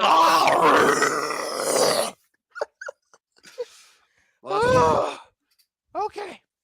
All right. We're already kind of tense even before the Phantom Menace. Just breathe in, breathe out. Okay. But yeah, other than that, that's all I have to say about it. It's just that a lot of theater chains need to pay attention to the actual audience and not cause any scenes, rather than just like adding additional things. Making the movie theaters clean is one thing. You cannot change behavior in a movie theater. Thank you. That's exactly what I was looking for. Just change like the overall behavior and respect others while watching movies and get them immersed into movies. And yeah, that's my topic. Anyways, I'm gonna be right back. Gotta grab some chicken. Oh, so my turn hopefully now? My chicken's finished soon. I haven't gotten it yet. I'm hungry. Okay, so I might as well, get this out of the way while I got a chance. So, for anybody who doesn't know, the day after last week's episode, and by the way, credit to Jaden for filling in for me, which I asked for him to do. So, and he was great. Yeah. And the day after the last week's episode on last Wednesday, in the morning, I was, like in the morning around 7, I believe. I don't know what time it was. I think I have it on my Facebook post. I'll have to look back on that. But yeah, anyway, so yeah, I had this pain. Actually, you know what? I sent a screenshot to Sophie because she can't, see my post for some reason on Facebook. Hold on. All right, let's see. Yep. Okay. I got it sometime around 7 in the morning, last week, and it turns out, like, as you all probably know, I experienced, a kidney stone, which we didn't know at the time, but still, after discovering what it was, eventually 2 days later, around 11 a.m. my time, while we were on vacation for Pigeon Forge, because this is what happened while we were on vacation, mind you, I was able to urinate it out, and not gonna lie, I mean, what they told us, it was only a millimeter. That's what the size of the kidney stone is. And ever since then, I'm still taking the Flomax, which is a thing they give you, because just in case, you have good plumbing and all that other stuff. And I'm not talking about your toilet or your sinks. I'm talking about downstairs, or the penis, as it were. Just make sure you're urinating properly. And it's not a bad thing if you admit that you have a problem, Because if you have a problem and you need to see a doctor for it, go to a doctor or go to a hospital. Yeah. Do not be afraid to go anywhere that will give you help. Mm-hmm. I agree with that. So, now the pain that I experienced, I know a lot of people cannot relate to me because it, like, again, you need in order to know how I'm feeling, you have to experience it yourself personally. So with me, the pain I felt from it, it was like as if I got stabbed right in my side, like with a knife or any sharp object. But the problem was there was nothing sticking out of me. That's how bad it was. Hypothetical, metaphorical, whatever you want to call it. It felt like it was like I was getting stabbed. Hey, back. So Jesus. So yeah, luckily I was able to piss the thing out, and I got the stone in a vial because I was just told that I got to see my doctor, that I usually see, to bring it over there along with giving them the piss test as just to see what how I'm doing. But other than that, I think everything will be fine, but because again, I'm not hurting. I'm not dying. I'm not in constant pain, but that's all there is to be said about that. So now, as for the other thing I want to talk about, and like Victor says, we don't usually talk about politics too much, but then again, this isn't really too political, as it were, but this is something that you guys need to listen and pay attention to. So last week on Sunday, which I did not know about until the day after, because I was busy watching Brandon on Monday Night Raw, which I got something to say to him this Thursday about the word sidekick, as it were. Anyway, yeah. So basically, I just discovered that like the day before last week on Monday, that there was another assassination attempt on Donald Trump, and I'm like, what? What happened on Sunday? I was watching football. And it showed on the screen. Like, it didn't interrupt the football, but I saw it on the bottom of the screen. And you know what's so funny? You know what the ironic twist of fate is? He's golfing. Yeah, it's the golfing. Fucking golfers. I think I've heard about this. It's fucking the next Tiger Woods. So, anyway, and I'm not going to bash the guy for golfing. I'm just simply saying, that's ironic, the irony of it, But the problem is,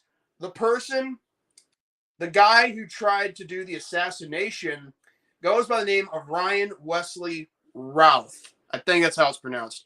Like, instead of saying South, it's Routh, Like Brandon Routh from Superman Returns.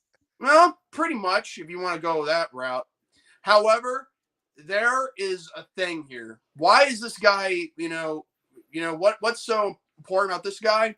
Well, it turns out that they had ID on him, and it turns out that they may have had that he could have been in a yearbook that came from a school right around my hometown here in Gaffney of South Carolina. And guess what? It was confirmed. He went to school here where I was born and raised. Damn. And you probably wonder, how do you think I feel about this? Damn. I feel disgusted and appalled. I mean, I can go for the rest of the show saying that it could have been a plot made by the other side just to try to do this. But then I'm not gonna talk about that. I'm not. But here's the problem: I don't have any proof or evidence of that because I can't make baseless claims to something I don't have any proof to. But I will say though, he was put up to do this. Because here's the thing that you need to know. This guy is flat ass broke now. And I'm not just talking because he got arrested. I'm talking he's flat broke before he got arrested. So you're saying he did this for attention? Either that or someone paid him to do it. Because here's the thing. Someone purchased that rifle for him. Do we know who it is? I don't know. Either he won't say or he's very good at keeping his mouth shut. But I do know one thing. There is something about him that we must acknowledge about him. Give me 1 second while I pull this up. You might laugh your asses off. If I still have it. Yes, I do. Okay. Okay. He's got one set of tits on him. What? I can't see. Damn. What the? Damn. God. You just graffitied that? You just put a picture on it? Oh my gosh. No. Look, see? This is before. Damn. And then I did this. Oh, Jesus. Wouldn't get flagged, dude. So, yeah. Like I said, I don't know if it's a conspiracy. I don't believe in conspiracies, so... No. I'm saying I don't know if it's a conspiracy, if one party is involved, or if it's someone doing this as a standalone op.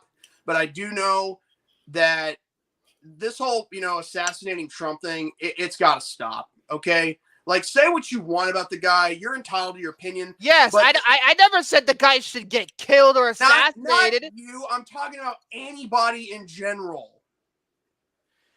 Yeah, I'm just saying because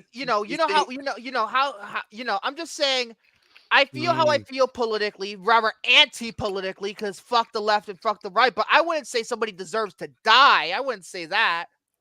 Granted, yeah, but what I'm saying is that the whole assassination attempts, they need to stop. And on top of that, it's getting tired. It's already been done. It's been played out. It's really overstayed its welcome. It's played out. It really has. And on top of that, here's another problem. If anything, like here's what I think. You made a good point because what this guy could have been doing, because someone gave him the rifle because he wanted attention or clout. Here's the problem. At the end of the day, this needs to fucking stop with this whole assassination attempts. I know. It's just like it's really overstayed its welcome. Ever since, I saw it back. The first one, July, I think. Yeah. And I'm just like, sorry, I have my dinner now. I got my chicken. I finally got my chicken. So here's the thing. I feel like at this point they need to, instead of doubling Trump security, look at this chicken. Hold on. Look. Instead of doubling Trump security, they need to triple it because this is getting way out of hand. Yeah, but look at this. Smell it. Smell it. I can't smell it because it's behind a screen. You know what? If there's smell-o-vision out there, let's be the experiment.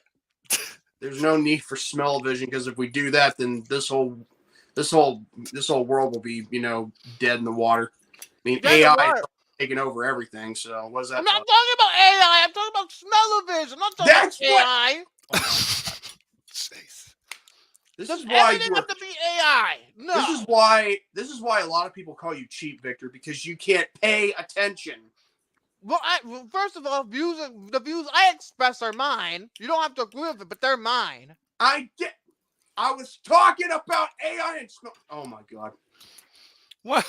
You I see what I'm hate talking AI about here, too. William? I hate AI as well. What am I What gonna does do with this smell-o-vision have to do with AI? What does smell-o-vision have to do with AI? Yeah. That's my question. It's computerized. Sniff is a it's sense. not computerized. Look at Sniff. Sniff 4. Was that fucking computerized with the stupid ass snapping and sniff? Electronic. Oh. God, I'm already losing it. And two of them were already nasty as farts. Yeah, they were. They were farts.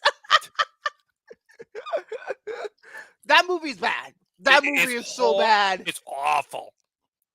Just stick with really the first one. I only really like the first one.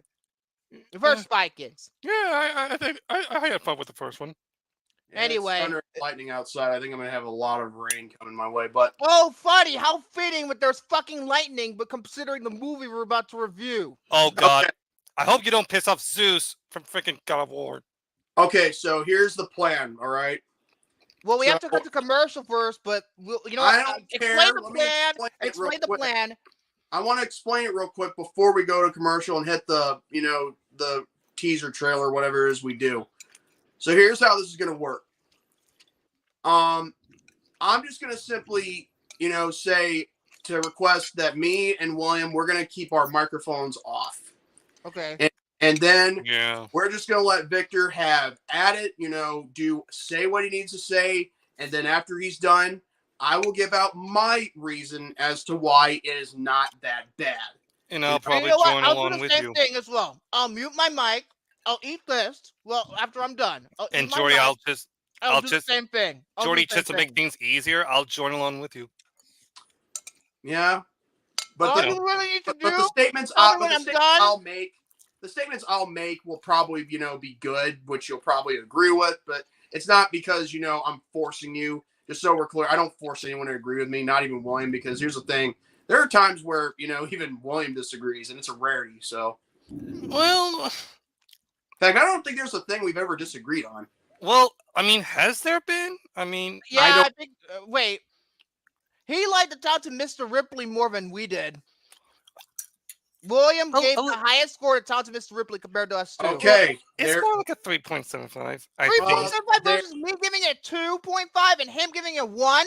Yeah, it's because 3.5 still means it's good. So, but yeah, that's the plan. There you go. That's one thing that we'll let you say whatever you need to say, get it all off your chest, and then after you're done, you mute your mic, we'll unmute ours, and then I'll simply give my reasons as to why it's not that bad. Yeah, the two of us. Okay.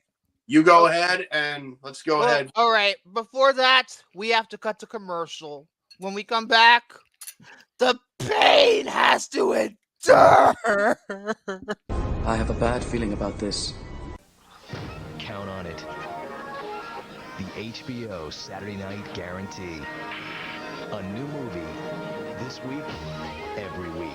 There's air traffic control. I got them lined up like rockets. And then there's self-control. John Cusack, Billy Bob Thornton, pushing 10. She captured his heart. Very lucky to have a neighbor like you. So he kidnapped her dog. David Spade, Sophie Marceau, lost and found. When you can't be with the one you love, he'll be here. Should you love the one you're with? Sandra Bullock, Ben Affleck, Forces of Nature. When everything is an illusion, get me the hell out of here! It's time to get real. Keanu Reeves, Lawrence Fishburne, The Matrix. And look what else you can count on. We deliver the Saturday Night Guarantee. Ready, everybody? Anakin Skywalker. Young Darth Vader. Queen Amidala. Ruler of the Moon. Darth Maul.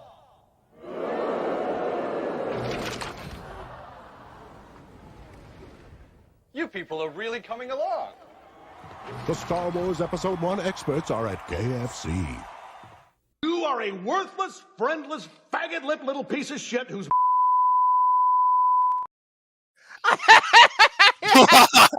You did that on purpose. Okay. Yes, I did. I did. send him I don't a commercial care. suggestion, but this takes it. This takes it. I had to. You know what would have been so horribly wrong with that commercial, with the KFC commercial? What? I'm glad it was white people in that commercial that was bowing to the KFC guy. I was like, oh my god. Oh man, if it didn't have Colonel Sanders. Because here's the thing. If it was a different kind of race and not white people, man, the backlash would be epic. But yeah, way, it's not the other. Like seriously. But yeah, and now a lot of people are laughing because of the way. Yes, that was a clip from Whiplash. Like seriously.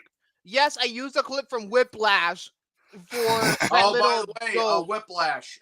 Did you not tell the people that it's getting its 10th anniversary?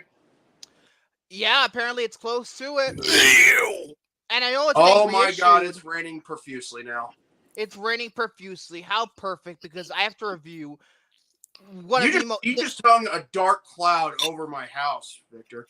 I didn't do that. I'm not God. I don't control the weather. You know what? If you were God, I think the whole world would actually be a lot worse than it already is. Damn.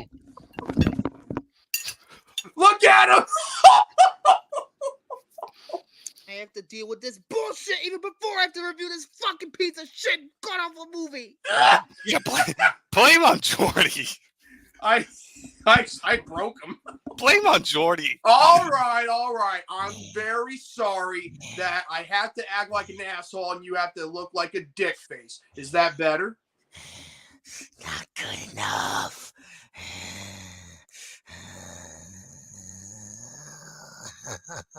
How about now?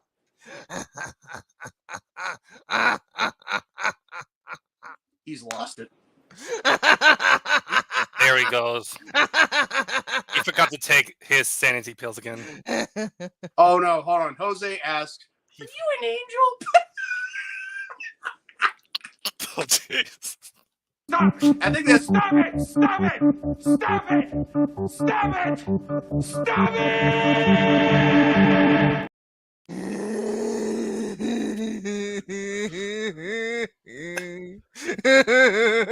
Are you gonna play? Are you gonna play the trailer? Yeah, but let me do the. Oh my god! Oh my god! It was thunder and lightning out there. What did you do? Be quiet. Let's review this piece of shit, overhyped garbage, Star Wars Episode 1, The Phantom Menace. Now I got that in my system. Now I can play the damn commercial.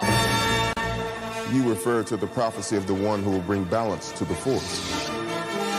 You believe it's this boy? At last we will have revenge. I want to take off! Fear is the path to the dark side. Wipe them out. All of them.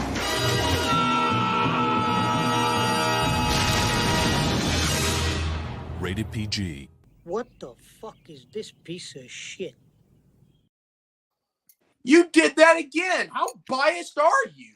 I don't give a fuck. I told you in advance. I am not holding anything back. All right. William, go ahead and mute your mic. I'm about to mute mine. Let's go ahead and let him, do his thing. Fuck it. I'm not even gonna do the fucking things I usually do on this fucking show. We all know this movie was written and directed by George Lucas. Hold on. Time out.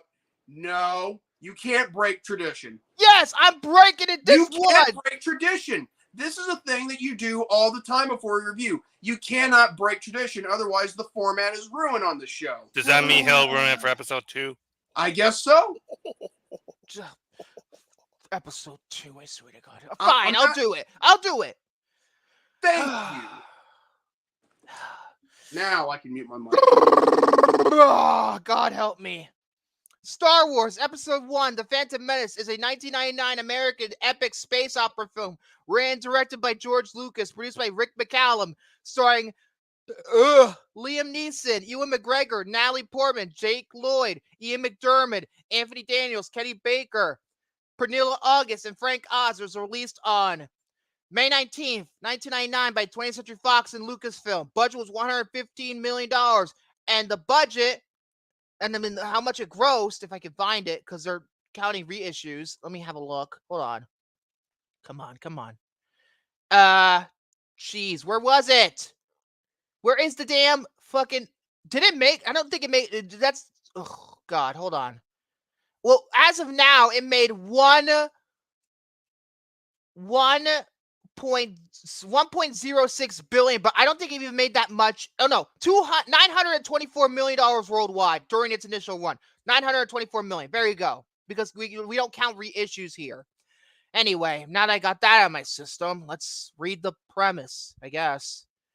If I could, I'm not fucking prepared with this shit because, God, this movie fucking irritates the fuck out of me. The story: Obi-Wan Kenobi is a young apprentice Jedi Knight under the tutelage of Qui-Gon Jinn.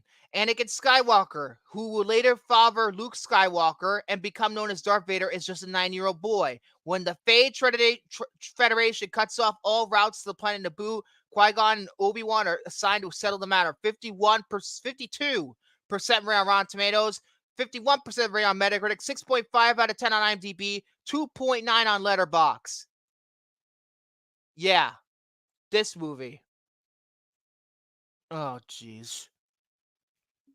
This movie sucks. I think I don't hate all the prequels. Episode 3 I really like. I really do. I really, really, really do. But when it comes to episodes 1 and 2, to me, they are the worst Star Wars projects of all time. They are. There's no doubt about it. Nothing's worse than them. Nothing is. With this film, The Phantom Menace, right from the opening crawl with the second line of the opening crawl talking about trade routes from Naboo. First of all, why does this movie, this is one of my main complaints, why is this movie so fucking boring? And how nothing even remotely happens in this movie. Nothing really of substance really happens until maybe the third act when Qui-Gon is killed. Nothing of fucking substance. Nothing of substance. I don't give a fuck what my other two compadres feel about this scenario, but nothing really ever happens in this movie. This movie is a borderline cash cow.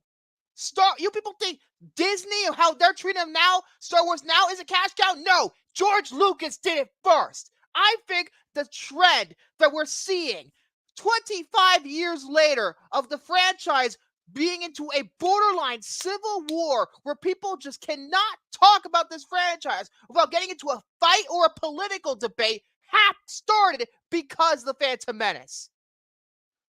This is one of the reasons why I hate the prequels as much as I do. Because legitimately, without it, maybe history would have been a little different when it comes to Star Wars and how it's perceived now. To me, this movie is lazy. Sure. Is the visual effects state of the art for the time? Sure. Is, George Lucas pushing the technology forward into the CGI? Sure. But he even said this himself. He said this in the documentary from Star Wars The Jedi, The Making of Saga. He said that a special effect without a story is a very boring thing. That's the Phantom Menace. It's a special effect without a fucking story, and therefore it's fucking boring. It's overlong. It's legitimately filled with just a bunch of nonsense. It feels like noise at times. There are a couple of things I do like about the film, and I want to get those out of the way. First and foremost, I think Liam Neeson and Ewan McGregor, especially given the shitty material they have to work with, I think they do a really good job. I don't think Jake Lloyd is that bad as young Anakin Skywalker. People give him a lot of shit. Honestly, he showed more charisma than Natalie Portman did in this movie. When it comes down to most of my problems with the movie, it really comes down to the script. The technical qualities, they're not bad. Visually, sure, the visual effects have aged like fucking milk, but I'm sure for the time, they looked rather impressive. Although I would argue The Matrix looked better visually back then and looked better today. Anyway, the point of the matter, it's just, yes, the music, John Williams' score is really good. Duel of the Fates is one of the best Star Wars pieces in terms of music.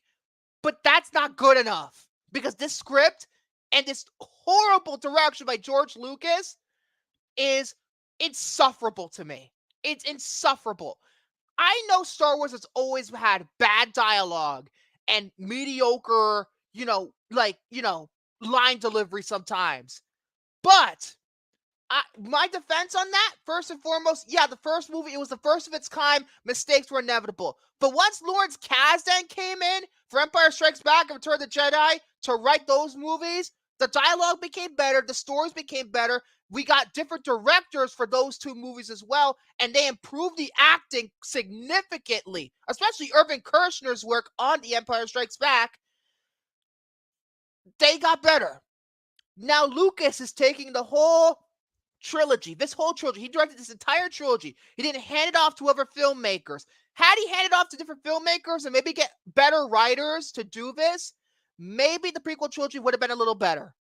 But in the state that it's currently in, no, it's not. It's not good at all. It's boring. It's like, I'm going to be honest. I'm going to be totally transparent with you.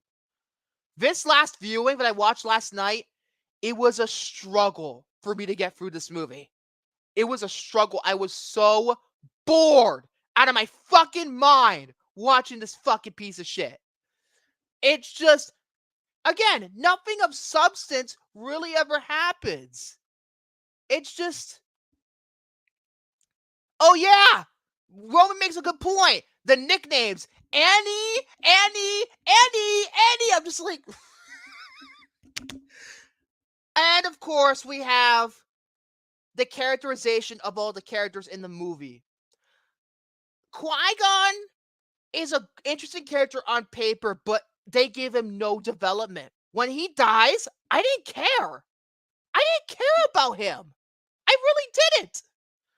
I didn't care because the character was so lackluster. I didn't care. Obi-Wan, well, he's the Padawan, so he's really learning all this stuff. So I guess he's cool, I guess. Padme, just not interesting. And her decoy, oh my god, Keira Knighley as the decoy, some of the most robotic acting you will ever get. And I like Keira Knighley. I like her in the Pirates of the Caribbean movies. She's good in those. But she just sounds like this the entire time, like a fucking robot. Just fucking have personality instead of acting like if the movie was written by AI. God. And of course, Kara, was her dialogue dubbed? No, I'm not sure if it was dubbed. I'm not sure. I know the ADR for the rest of the prequels, there was like all the lines were ADR for episodes 2 and 3. Every single one of them. But when it comes down to something like Jar Binks, listen, Ahmed Best, he went through the ringer with that fucking role. I feel bad for him that he had to suffer because of what George Lucas literally put him to act with on screen. So I'm not going to blame him. Plus, they redeemed him in The Mandalorian Season 3 anyhow. But I'm talking specifically the character, not the acting, because frankly, he's gone through the ringer enough. The character Jar Binks is one of the most fucking irritating characters of all time. This character was only made for slapstick and to get a laugh at the kids. He steps in shit at one point. There is a shit joke in a Star Wars movie. Great. Oh, God. Oh, God. What am I doing? What am I doing? Why do I have to review this piece of shit? Oh, I'm more angry than the Blair Witch Project. I mean, come on, man. Look what you're making me do. Stupid wheel. Calm down. All right. Anyway, I feel like in terms of characterization, there was a lot you could have done with these characters, but they squander everything. Like Darth Maul, he's so fucking cool, but they do nothing with him. Oh, you have to see Clone Wars to watch it. Why do I have to watch a stupid fucking television show to understand fully the character of Darth Maul? God, it's fucking irritating. It's like somebody telling me to watch this, and this to fully understand this. MCU. This character had so much potential. It's just, why did they waste Darth Maul? I don't understand this. I don't understand why they decided to waste him. Like, he is his double lightsaber, and he's a nothing character. Ian McDiarmid, one more thing about the positives. Ian McDiarmid does a good job playing Palpatine once again. I'll give him credit. I'll give Ian McDiarmid credit. He's great. And that's the same thing for all these prequels. Ian McDiarmid is great in all three of these. He does his best, given the material. But this to me, like, why does it have to be this long with so little going on? Yeah, they take an Anakin to the Jedi Council to, see if he's ruling enough to be a Jedi. And I'm just like, these scenes are so stretched out, so overlong, so boring. They're just talking a bunch of political mumbo jumbo that I don't give a fuck about. And by the way, there has been sci-fi projects that tackle the action and, you know, the thrills and adventure along with the political elements better. I'm looking at you, Battlestar Galactica, because Battlestar Galactica, the 2003 series, did it better. They did all of this better. They did. When it comes down to certain lines in the movie, like certain things in screenplay, I mean, I can mention anything that Jar Jar says, but it's been done to death. You know, are you an angel? I'm just like, first of all, kid, she's older than you. Why are you? It's just, sometimes it's so fucking hard to just describe every, like, it's just, forgive me for, excuse my indulgence of my delayness here, because I'm really trying to process everything that I saw last night for, like, what, the second or third time that I've seen this shit. This movie feels like a blatant cash grab. To me, I feel like with the prequels, Revenge of the Sith was the one movie George Lucas wanted to do. That's the movie he wanted to do. That's the movie he envisioned he would do. The rest, episodes 1 and 2, felt like contractual obligation because Fox wanted more money. That's what it feels like to me. And apparently, originally, he wanted to write only one prequel movie, which makes me believe that script was Revenge of the Sith, or at least an early version of Revenge of the Sith. It's just unbelievably, like, why'd they have to stretch it out this much? It's just, I get it. George Lucas, I'm not going to take away anything from that man. The man is brilliant. He created one of the greatest franchises of all time. He knows how to use special effects and pushes the absolute limit on them. He knows how to create a story, but he doesn't know how to write them. He knows how to, like Willow. He didn't write Willow. He created it, but he didn't write Willow. Same thing with Indiana Jones. He created Indiana Jones, but he didn't write it. Kazdan did. Director Steven Spielberg directed those. And obviously, Indiana Jones is a classic. He knows how to create good stories. He just doesn't know how to write or direct. I'm sorry. He just doesn't. And this movie, again, caused the non-stop civil war that's gone on for 25 years straight about the state of the franchise and the toxic fan base that this franchise has. I've said it before and I'll say it again. This is the most toxic fan base of all time. Nobody can talk about Star Wars in a civil manner anymore without getting into a bullshit fight. Particularly the things surrounding The Last Jedi, The Rise of Skywalker, and now the bullshit that's going on with the Acolyte. It's toxic. It's not fun for me to talk about Star Wars anymore because it's always going to load into a fucking fight. It's fucking ridiculous. Ryan, I'm going to say a bull fucking statement. I don't expect any of you to agree with me, but I'm going to say this right now. This is what I believe. Rian Johnson and Leslie Headland are not the ones who killed Star Wars because George Lucas did it himself because of these damn prequels. And oh yeah, Howard the Duck. He did Howard the fucking Duck. It's fucking ridiculous. This legitimately started the downfall of Star Wars. Had it just been the original trilogy, or if the prequels were done in a different manner altogether, we wouldn't be in this situation that we're in, and we're still stuck. And I think it's not going to get any better. It's going to keep on getting more toxic and more toxic and more toxic because of what the Phantom Menace, you know what I'm trying to say, the repercussions of what the Phantom Menace has done, and Attack of the Clones as well. It's not the worst of the prequel trilogy. That's Attack of the Clones. But this movie's still bad. It's boring. It's self-indulgent. It's a torturous sit to watch this, and just the movie feels longer than it is. It really does. There's not much of substance. The action is bare minimum. Yeah, the fight at the end with Darth Maul is awesome, but they keep cutting away with the other shit that I don't care about.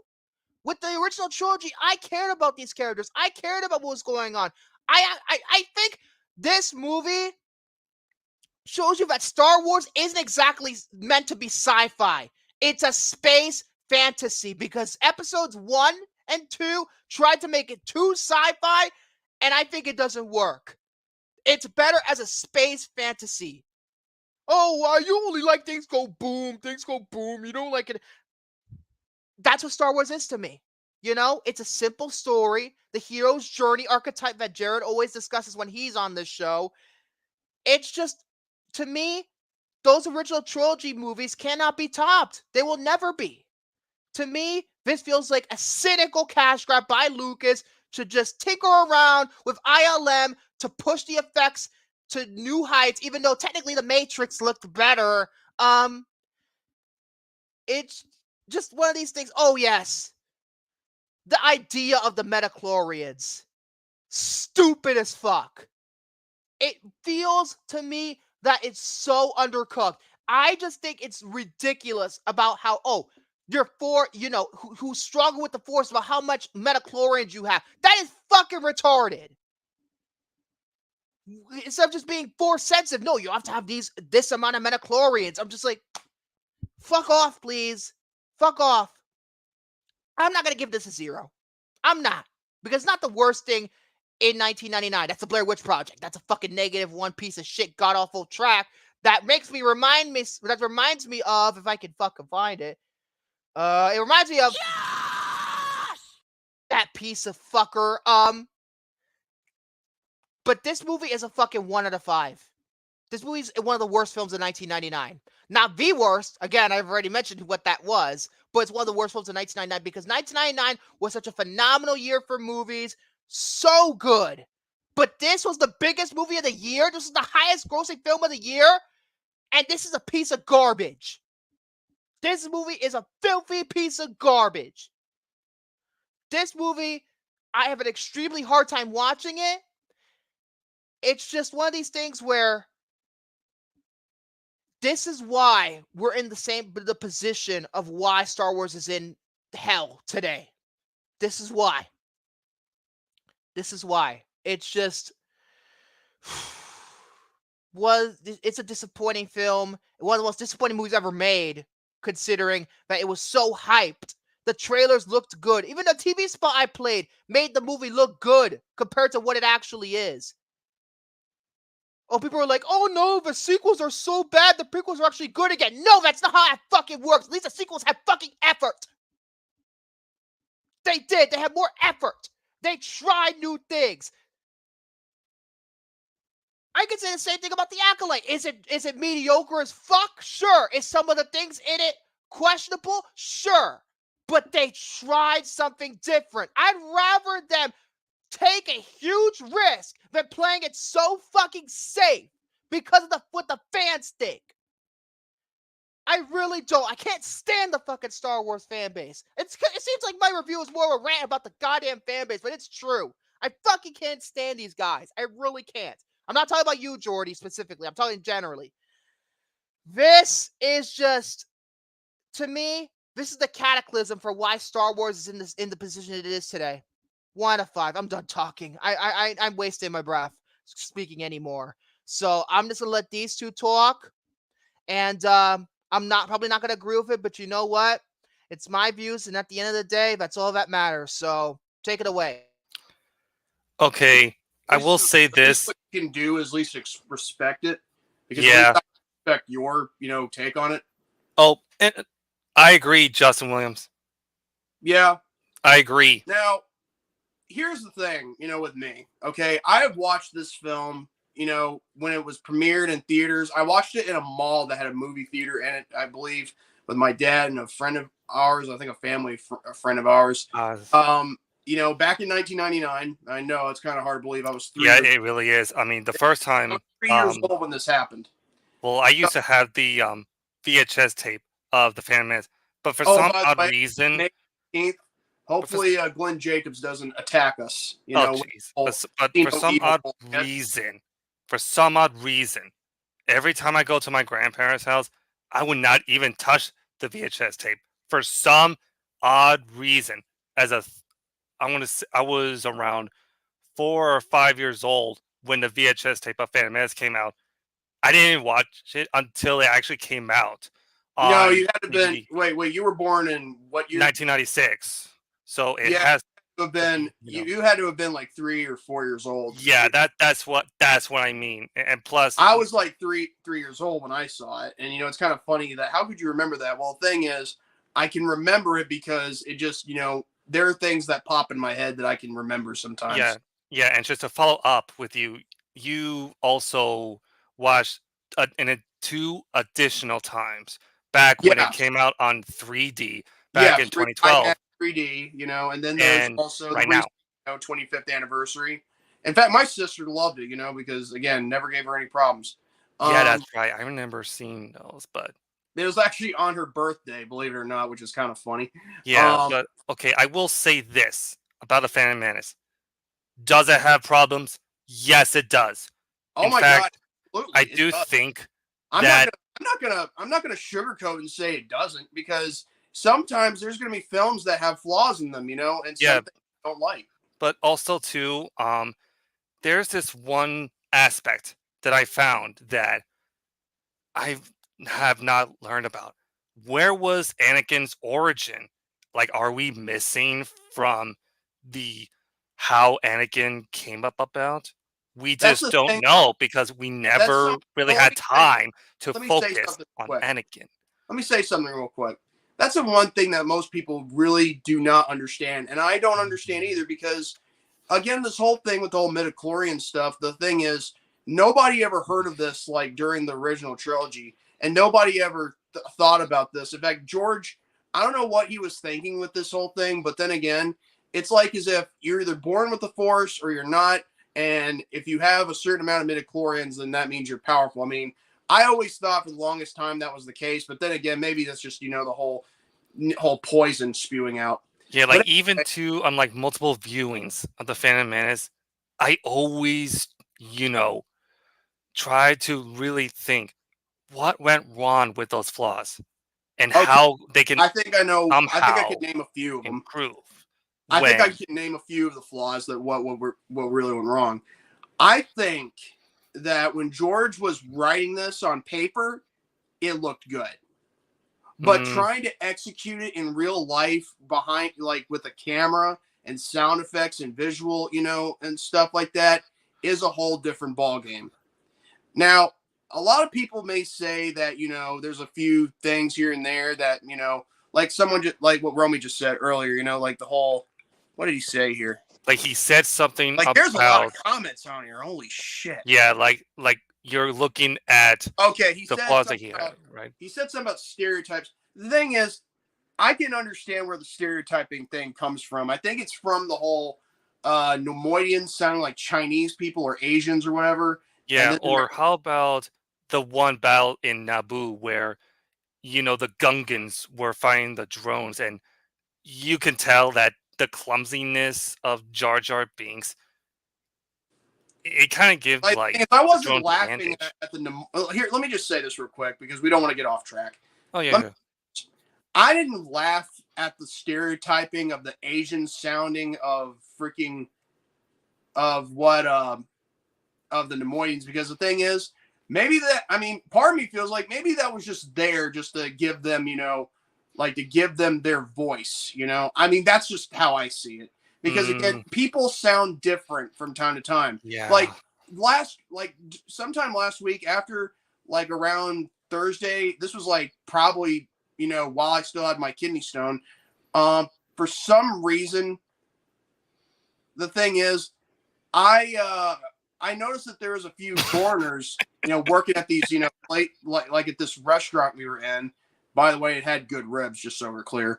And I felt like, they couldn't speak, proper English because they must have, came to America like maybe a couple years ago, and they're still sounding different, which is fine because I got no problem with people that still have their native accent, But the thing is, with that, I mean, the Nemoidians, I got no problem with how they sound. Okay, I mean, I don't I don't find. I mean, like if some people don't like it, that's fine. I don't. Really, I mean, at first it was like kind of funny, but then afterwards it kind of like got a little irritating as the film goes along. Yeah, and I'm just like, but regardless, don't overstay its welcome.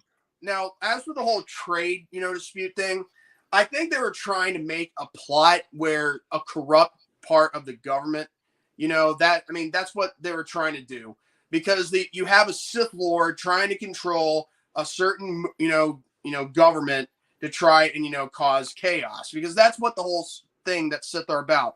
They love to inflict and cause chaos because they are the villains, as it were. Okay. Now, do I think, trade dispute and political needed to, do I think the whole trade dispute needed to be there? No. But no, not necessarily at all, because otherwise, no. But you could have like cut. Hold up a second, Jordy. Invasion, the whole droid invasion. That's when you look at a bad guy. Like, look at sure, it's not the Empire, but it is something to to worry about. Like, where did these battle droids come from? Where did they originate? Why do they even hold blasters, and who are controlling them? That's the whole point where you need to understand that that's a flaw right there. They needed to have like an army, like some kind of black army, like not black army. I'm talking like like underground, something like that. You know what I mean? Like underground, like crime bosses. Yeah, but then again, if you would have cut like all like the political crap out, it probably would have been better. But yeah, I knew Romy was gonna say that. I wasn't trying to say it. I was trying to say something different, but yeah, I figured. You get what I'm talking about. It's like one of those underground, terrorist movements or whatever, that kind of deal. Like, try something like that. I would have tried something like that. Now, the whole political thing of trying to get involved. Now, that's where it kind of falters. Yeah, it kind of falters, but there's a thing. Now, with real life politics, some people have to try and cut through a lot of red tape in order to get away with stuff, right? This just shows that even in a different reality, not everything can be that simple. Now, I'm not going to defend the fact that they have these meetings and that whole thing. I'm just saying it didn't need to be used, but there's a reason for why you can't just go right there, right then and there. Like you said, they would have been like cut out of the movie, and it probably make a huge difference. It would have been too easy. And the thing is, you don't want things to be too easy for a plot, Right. So what do? They, and here's another thing. People also ask, why didn't all the Jedi go with Qui-Gon and Obi-Wan? I think I can explain why. And this is a very good, valid point. The Jedi are known to be peacekeepers, okay? Yes, they can defend and protect, but they also need to do it against, like Sith, the villains that are evil, okay? Right. Evil, violent by nature, okay? And the reason why they didn't send too many Jedis is because they're not supposed to act like, an army until, yes, we get to the Attack of the Clones, but that is for another story for another time, which, again, there's only so much shits I can give for the movie, but everything else, it all falls flat with the romance and all that bullshit. Okay, Hunter Hughes says if it was better written and established, it could have been more interesting. They're pacifists. They only fight if they have to. Well, yes, but if the situation was more dire than anticipated, if they had been there. But that's a problem. They don't want to look like, warmongers, right? But that's when the Clone Wars comes into play in the later date. Anyway, yeah, and people get so mixed on, the Jedi are evil. No, that's not how they're supposed to be looked at, but that's because people look at propaganda a different way. And they apparently don't read the Jedi Code either. Yeah, true. Anyway, so then we get, the whole thing with Anakin Skywalker. Okay, let's just go with this. When we think about someone being born of, conceived through midichlorians, here's the thing. I know there's a thing where sometimes you got to play the role of God, but I don't think this needed to happen. I'm just going to say this bluntly as I possibly can. George Lucas, this is not a time or a good place to be playing God and giving a virgin to your, to give birth to your offspring, and you're not giving any, and you're not doing the reproducing, like you're just, putting it there. What am I going with this? This is not, the Virgin Mary and the birth of Jesus Christ. Okay. This is in Star Wars. Okay. Sure, there are biblical references from time to time, but this is not where you need to have someone be conceived without having sex. And sure, it's not explained a lot in Star Wars, except for the later projects that they do after George Lucas sold it. But still, in this particular case, I don't think Anakin needed to have, that backstory where he was conceived by midichlorians. Do you agree with me on that, or what? Probably would have been. I mean, here's the thing. I mean, it would have been better if he was born a bastard. That would have been would have made more sense to me. And here's the thing, though, too. Like Victor said, I don't hate, Jake Lloyd as an actor. He can't be good when it's given the right material. I'm not dissing Jake Lloyd. I'm just simply talking about the backstory, Like, I know. Like, he didn't need to be quote unquote conceived by midichlorians. But then again, there's a reason for that because of, the whole Darth Plagueis thing. And by the way, before Star Wars got bought, they had a great novel that came out called Darth Plagueis. Read the book, then you'll see a real, Sith at work plotting for the destruction of the Jedi and all that with Palpatine as an apprentice. I've always thought about this too, like when I was watching the movie, going to Anakin for a second. If Haley Joel Osment were to be cast as Anakin... Oh, you mean the guy from The Sixth Sense, right? The Sixth Sense. Like, Startling Stanley! That one. That's what I told you. I think he should have been Anakin Skywalker. Like, if he would have been, like, cast as a young Anakin, he probably would have, like, given, like, a more compelling child performance. But then again, there's also not to diss on Jake Lloyd.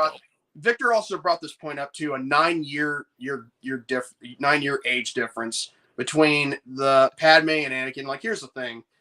Okay, yes, it's a little, cheesy and a little bit meh and very questionable. But here's the thing: they're not acting like lovers in this film. They're actually acting like genuine friends. Now, as for Attack of Clones, I can't defend that, okay? Yeah, I don't think anyone else can defend Attack of Clones. I would have to walk through hell barefoot with my feet burning in order to try and find ways to defend the romance in that film, okay? I'm not going to do that. Yeah. I mean, walking through fire, through hell, same difference, Or Hellfire. Hellfire, there you go. So. Oh, great. There's a Hunchback reference. Oh my God, a Hunchback reference. Yeah, if we keep bending over like this with our backs, we're gonna end up like hunchbacks. Oh, jeez, come on, Jesus. I think with William's camera off, I think he's praying in order to find Jesus and accept him. Hey, I got nothing. I've accepted Jesus. Anyway, so here's the long stretch here. Most of the backstories, are kind of very questionable. I feel like Anakin shouldn't have been conceived because of someone playing God, all right? I really think it should have been natural and probably maybe experimentation, okay? That would have made more sense to me, But instead, I think, Victor also had another point. This was probably made because Fox wanted more money out of this to milk the out of it. So that's why they made the first two movies. But Revenge of the Sith was the one that I think George Lucas always envisioned. And I think I understand why that project is way more better than the first two films in this prequel trilogy. Yeah, because imagine if the first two prequels didn't exist, and then Revenge of the Sith would only be the only prequel to, Star Wars. Yeah. How would the fan base be like? Like, what if Revenge of the Sith is the only prequel? I mean, in a way, I think it'd be a lot more civil. I think it would, because it'd be a lot more civil than it is today. Now, I can't agree with everything that Victor says. I'm just simply stating points that he makes that are somewhat, accurate. but not all of it's accurate, because I don't think, not everything everyone says has to be accurate, But there are certain points that they make that are true. Now, as for back to the Phantom Menace, okay, the whole thing with the whole Jar Binks thing, okay. Yeah. I honestly don't think he is a bad character, okay? That's just my personal opinion. What I don't see is the fact that he's being made into a comic relief, yet he doesn't bring the comic nor the relief or the comedy, as it were. But yet there are certain moments that are funny, but the thing is, it's like George was doing his best to make sure that he did everything that would get screwed up. Sure, but it's almost like he kind of struggled with developing the Gungan species. I think he overmilked. I think he overmilked it, trying to be funny. But the thing is, it doesn't always work. You see, there are times and places where there are funny moments. This isn't always going to be it. There are certain scenes in the original trilogy that are funny. There are times, yes, but not in every single scene with a certain person in it. Does it act funny? Yeah, because in order to make the comedy work, it has to make sense. It has to have certain substance. It has to have certain points into it. Of what happens. Exactly, like this exchange in Empire. You stuck up, half-witted, scruffy-looking nerve herder. Who's scruffy? Who's scruffy-looking? That makes sense, because if that type of comedy were to be incorporated into the prequels, it probably would have made, like I said, a huge difference. Or even this. Help you again? Yes. Mm. You see, folks, that's how you do it. Okay, Yoda. That is how you do something to make something look funny. Oh, and by the way, with Yoda, when they did it with Yoda in The Empire Strikes Back, they are actually doing something with him, because he's now a hermit right now, and he's not trying to. Yoda, I sound. He's not trying to be funny every time. Like when he was meeting Luke for the first time, that is probably a good timing for him to be funny. Exactly. And as for everything else after that, he is downright to earth, being serious and somewhat a little funny, but not trying to be trying to make every scene he's in funny. But the thing is too, with the other characters, particularly different species that was introduced in the prequels. Oh yeah, and his species doesn't do a thing. It's even funnier. Like the Gungans. Now, okay, the Gungans. It's obvious they are amphibian, like frogs and all that. Right. Which could explain the whole tongue thing.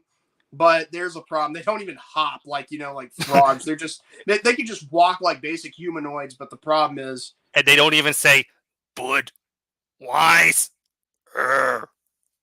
Wiser. Budweiser. The son. Budweiser. Okay. Budweiser. Oh, and keep in mind, when they say they never say so I guess they yeah, you know where I'm going. I wonder why they don't. But anyways, back on track. So now basically with Jar Jar, I got no problems with him. I just think, George Lucas didn't need to make him a quote unquote comic relief, because the problem is you can't just make a character and expect him to be funny in every scene he's in. Right. Hold on. At least unlike frogs, we didn't see them get turned gay. Oh, gosh. Yeah. Anyway. Gosh. But yeah, with Jar Jar, I just feel like I meant best. But then again, he did the best he could. Hold on a second. Am I high? No, but I wish I was, since you're here. And besides, here's the thing. I have an opinion and to say that I don't have a problem with a certain character. I really don't.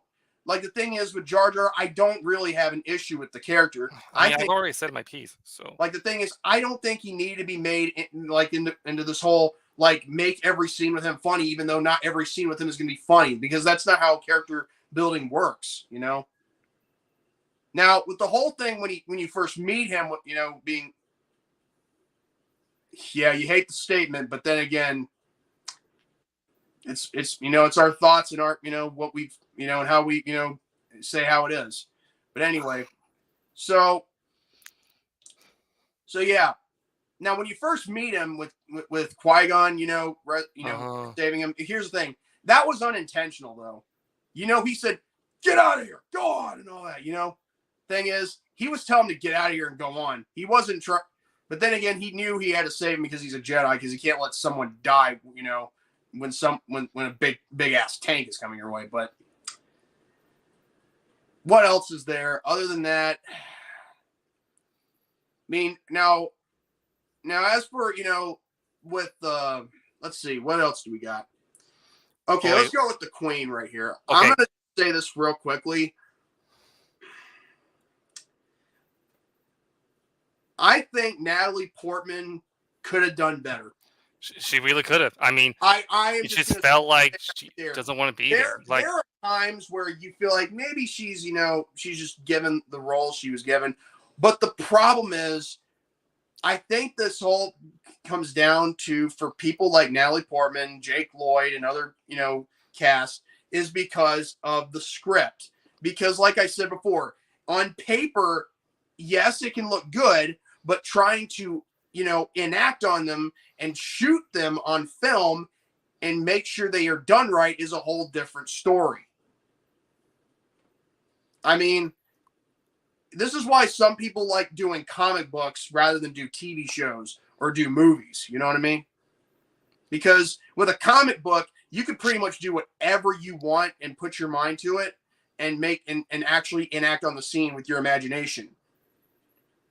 But with TV and in movies, if the actor isn't given if the actor doesn't have good material to work with, then we got a problem. I mean, although I will give it this though, if they can't go all out, then how are they supposed to make a film or a TV show look good? Although I will give it this though, Natalie Portman, I just feel like she was her acting kind of feels wooden, really. But she even gave a more compelling performance in Leon the Professional when she was only 18 years old. And that film came out 5 years, I believe, before the Phantom Menace. You just said Natalie Portman was 18 when she did Leon the Professional? Yeah. She was 14! I thought it was 18. Someone 18! She was only a kid in Leon the Professional! Dude, I just looked this up. Wait. Why is your camera off? Well, I was off because I wanted to give you guys respect, but I needed to cut in for a second because Natalie Portman was not 18 when she did Leon the Professional. I was thinking of 1999. That's all I wanted to say. That's all I wanted to say. I'm putting myself back on mute. Well, someone said that she was 18 earlier in the chat. Oh, that's right. My bad. My bad. So yeah, write that one down. Mm-hmm. Anyway, I think she could have done a lot better if she had been given, the right to make it look good. Like certain moments where, where she's worried about Anakin's safety, this, that, and the third, that kind of deal. Make her look like she's being more caring, than she is, stale. You know what I mean? Right. Or just stoic in general, especially with some of the expressions that she gives. Now with Captain Panaka, I think he actually did pretty good. I mean, he does play somewhat of a minor role in, help in the battles and, protecting the Queen, all that. But here's the thing. He's actually doing what he can in what I can see. Same thing with Liam Neeson and, Ewan McGregor too. Like given what they're handed to, and I think they did pretty good. I mean, they did fine, like for the most part. But the decoy, that's the one thing that I cannot argue against it. Let me just say this: Keira Knighley, why did you even accept this role? Exactly. Like, I mean, what was that? Like, plus, she doesn't even look like Natalie Portman. Okay. Even with makeup, you could tell the difference. You cannot even, compare or contrast between the two. They're just totally different. They are two totally different. They are polar opposites. I mean, sure, one of them may have wooden acting, but the other one, I mean, like, what are you even there for? Are you just there just to be a stunt double, or are you just there just to stand there and, you know, look stupid? Talk about a waste. Yeah, waste of good talent. Like Victor said, and I agree, she was better in the freaking first three, you know, Pirates of the Caribbean films. Right. At least she had that career resurgence after Phantom Menace. Well, somebody needs a career, you know, resurgence sometimes, you know. Did you come in at the perfect time? No, but you're here anyway, so what does it matter? Hey, Hades Lord. But still, okay. I think we're covering the characters as much as we can. Okay, let's talk about Shmi Skywalker, the one who gives birth to Anakin. You know, the mother, obviously. Oh, that's right. Mm-hmm. Okay, I think she was not half bad. Okay, I mean, I'm not gonna say that she was, you know, perfect. I'm just saying she wasn't that bad. I'm just like pretty mixed on that. Given what she had to work with. Now, the chemistry between her and Anakin, however, I'm not gonna lie, that was, I mean, there are times where, you know, like, you can actually take them seriously as mother and son. Unexplained virgin birth. I just simply told you, like, you know, like I just simply said earlier, I don't think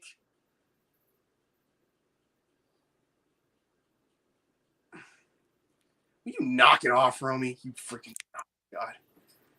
I don't think he's ever going to let me, you know, like, live it down. But then again, I'm just simply giving my point as to why it's not that bad of a film. But anyway.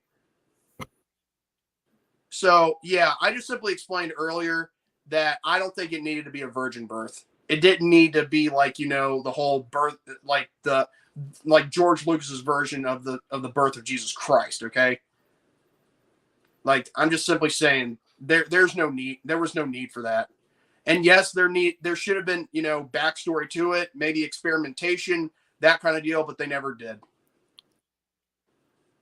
So, but still, with their, you know, with the whole mother and son thing, I can actually buy Jake Lloyd's acting a little bit. I mean, he ain't like, he's not. I mean, it could have been worse though.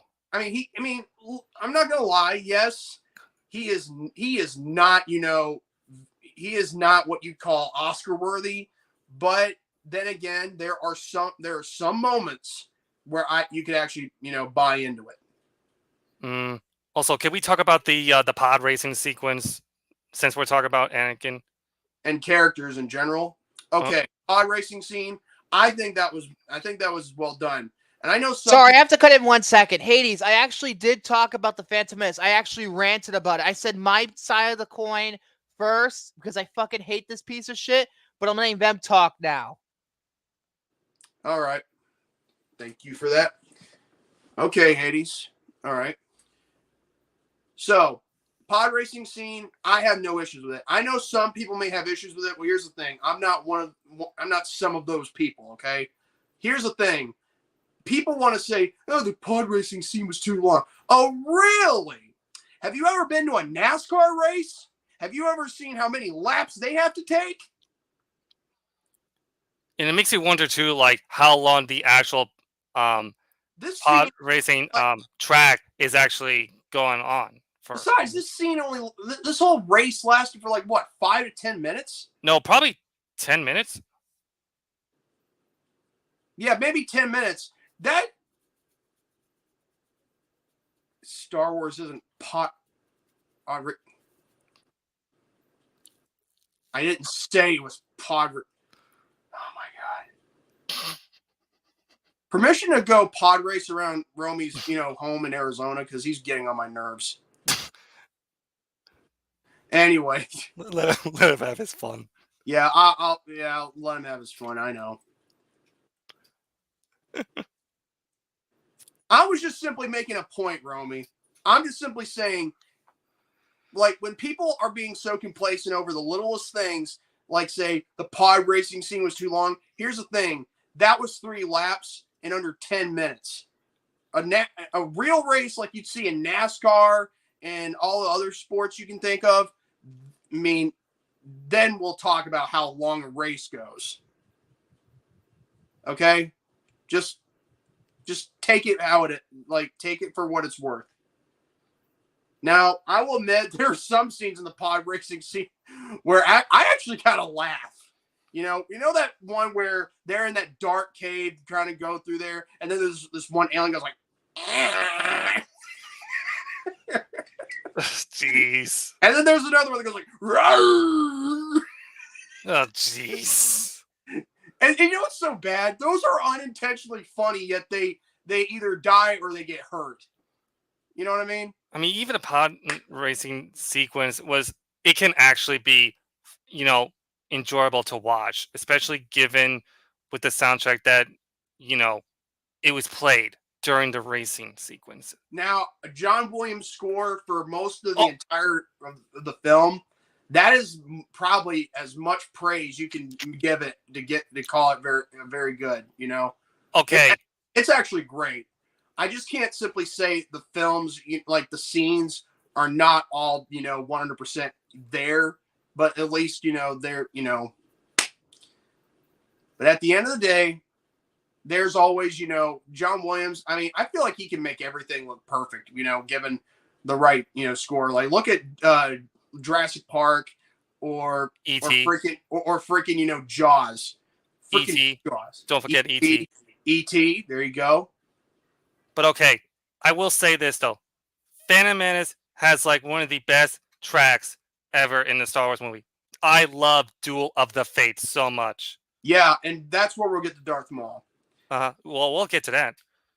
Let me just say this about Darth Maul real quick. I think he is a very good character, be the apprentice. He's not supposed to be the main villain of the film, because that would be making it way too easy, all right? Because it's obvious he is not the main villain. He is the apprentice of the main villain that we're not supposed to know about, but then we know who it is, obviously, because which was destroyed, the master of the apprentice. And then you look, and then you have that shot of Palpatine. Oh yeah, that's him. Because he played as the Emperor in the last film, in 1984. So what does that tell you? So yeah. Now, here's the thing. I don't think he needed to be... He was actually one of the best things about the movie, but the problem was... There isn't that much development. They didn't give him... Yeah, they didn't give him that much development. Sure, they can make him sinister, evil, all those... Or even, Shit, I forgot 84 was the year of the TV special films. Or also, you could have also had a much more... Write that one down. Okay, you could have also had a much more ruthless instinct inside, his character when he was going Qui-Gon and Obi-Wan. A lot of novels tend to do that to try and give Maul backstory, but the problem is the film didn't do him much justice. Yeah, not that much favors that was given, which I was wishing it would be. Every time I rewatch The Phantom Menace, I always think, what could they have done, right? What could they have done? What could they have done just to make Darth Maul a superior villain? I think there's some scenes where he does act all sinister, there's no doubt about that. It's just that he didn't give that much, I said 83, Yeah, he got the shaft, no pun intended, yeah. But still, regardless of, that, I think, he didn't need... Now, I told you this in Messenger before we even came on here.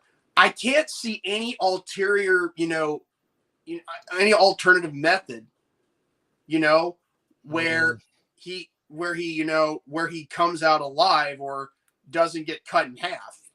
Because again, if he gets away, all it is going to cause the Jedi to go on a witch hunt, But on the other hand, if he's killed, then that gives Palpatine a little bit more time. Because again, remember the whole rule of two thing, with the Sith? Right. That's the whole point. With the master and apprentice. Yeah, and plus, it was inevitable anyway because Palpatine was going to, I mean, like, here's the thing about the Sith that I've learned, in Star Wars. They always betray one another. It's a known fact. Why do you think there's only 2 Sith? They used to be many, like the Jedi Order, but because one person had one vision, they decided to make it 2 instead of so much more. But if there was a possible way to save Maul to be in the next film, I think there could have been a way. But yeah, I mean, I will agree with like. But then again, we wouldn't have been introduced to Christopher Lee as Count Dooku, who, by the way, was a very good friend of of the guy who played as Moff Tarkin, in the first film. And then again, Christopher Lee was always very famous for playing a bad guy. Yeah, you always see him as whether Count Dooku. It's rarity if you ever saw him as the good guy. Yeah, or Dracula. Oh my God. Yeah, he was in the Hammer series, I believe. You neck sucker. Like, anyway. Oh, jeez. So now, as for everything else in general, yes, there is not going to be everything to be said. I do actually like the fact that we have certain parts in this movie that actually can be, done the right way. If like, what if this, what if that?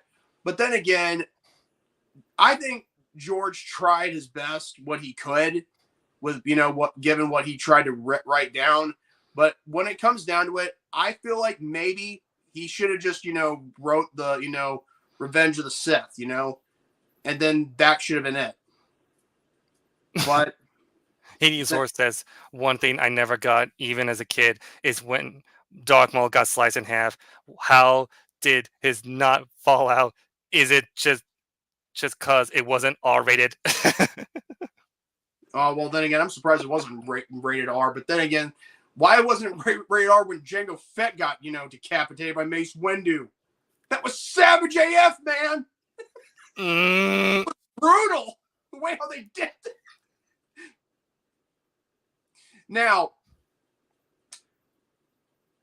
for the film as a whole, it is not a masterpiece by any means. Oh, it is not perfect. It is not. No, it isn't. It is not. It is not what I'd say Oscar worthy, or even But I will say though, the fact that it got that it made more grossed more than The Sixth Sense, or The Matrix, or the or The Matrix. That is crazy. It really is, but then again, that was like the first Star Wars movie in like how many years? 1983. Yeah, so that has to be 16 years, I believe. Now, as the film as a whole, I forgot to talk about Qui-Gon and Obi-Wan real quick. Here's the thing. Oh, in a sense, this is actually not just Anakin's story; it's Qui-Gon's story. And not Qui-Gon's story, Obi-Wan's. Write that one down. It's also Obi-Wan's story because of what he had to deal with as a Jedi himself. He was a Padawan before he became a Knight, just so we're clear. Second movie, he's a Knight, and in the third movie, he's a Master, and he's on the freaking Council. What does that tell you? How much promoting you get with all that hard work with blood, sweat, and tears, and dedication to the Jedi Code, of course. Right. I'm looking at you, Acolyte. Well, he mentioned it earlier. I should mention it too. Anyway, the point I am making is this whole trilogy, from some people look at it as, Anakin's story. Some people look at it as Obi-Wan's story. But then again, it's also both their stories because, again, trying to build up to the rise of Darth Vader and all that other stuff. But do I think this needed to be a trilogy? No. I don't think it needed to be. No. I think it should have had its standalone film, just like, the Revenge of the Sith. However, if it wasn't for this, we wouldn't have got other projects that George wouldn't have been able to do after these releases. Like the thing is with the Phantom Menace, I'm not gonna lie. It is not perfect. It is not a masterpiece. It is not the greatest film since sliced pie or sliced bread, whatever you want to call it.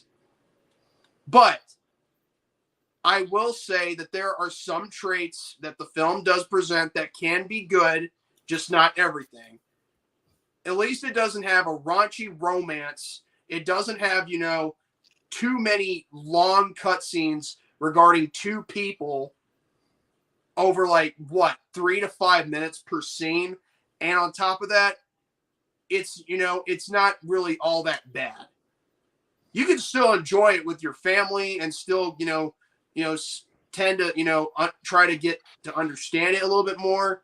Even if most people don't agree with you, the fact is this film shows you certain things. Like, a lot of things cannot be done in a flash because of political problems. Because, like, if you don't get the okay from something like through a government, like if you're working in a higher position, you're not going to get anywhere. You can't just expect things to be done like that in a flash. So it makes sense why they don't, send a Republic, task force to go after Naboo and all that stuff. The Jedi, I can understand that too. Again, peacekeepers, not warriors, pacifists, and only fight when needed to. And didn't think, like again, they didn't want to look like warmongers, even though the Republic makes them look like warmongers because they're leading a freaking clone army in the future. In the future! But with everything that was, done, I will say that there are certain parts that I do like. I like the chemistry between, Obi-Wan and Qui-Gon Jinn. I do think that, that John Williams' score is very well done. Uh-huh. The sequences, especially Darth Duel Maul, of the Fates. Duel of the Best Fates. one. Then there's the pod racing scene and pretty much all the action sequences in general. I'm actually, okay with it. So what would you give it? I'm not gonna lie. I think I'd have to give this one a 3. Honestly, you're not too far from what I'm about to give it. You gotta be kidding me. No, don't worry. What I'll give the Attack of Clones, it's not going to be that high either. Yeah, like I said, honestly, Jordy, you're not too far from what I'm about to give it. Because, like I said before, there's good concept here and there that could have worked, but overall, it was just the execution that's mostly the problem. Yeah, but that's honestly, that was the bigger problem. Like I said before, and I'll say it for one more time, I think, written on paper, it looked like a great idea from the start, but when you're trying to execute it and put it in right behind a camera and shoot on film, you got to give people the right material to work with, or otherwise it's going to look like shit. That's all I'm going to say right there. Yep. 2 out of 5. You gotta be kidding me.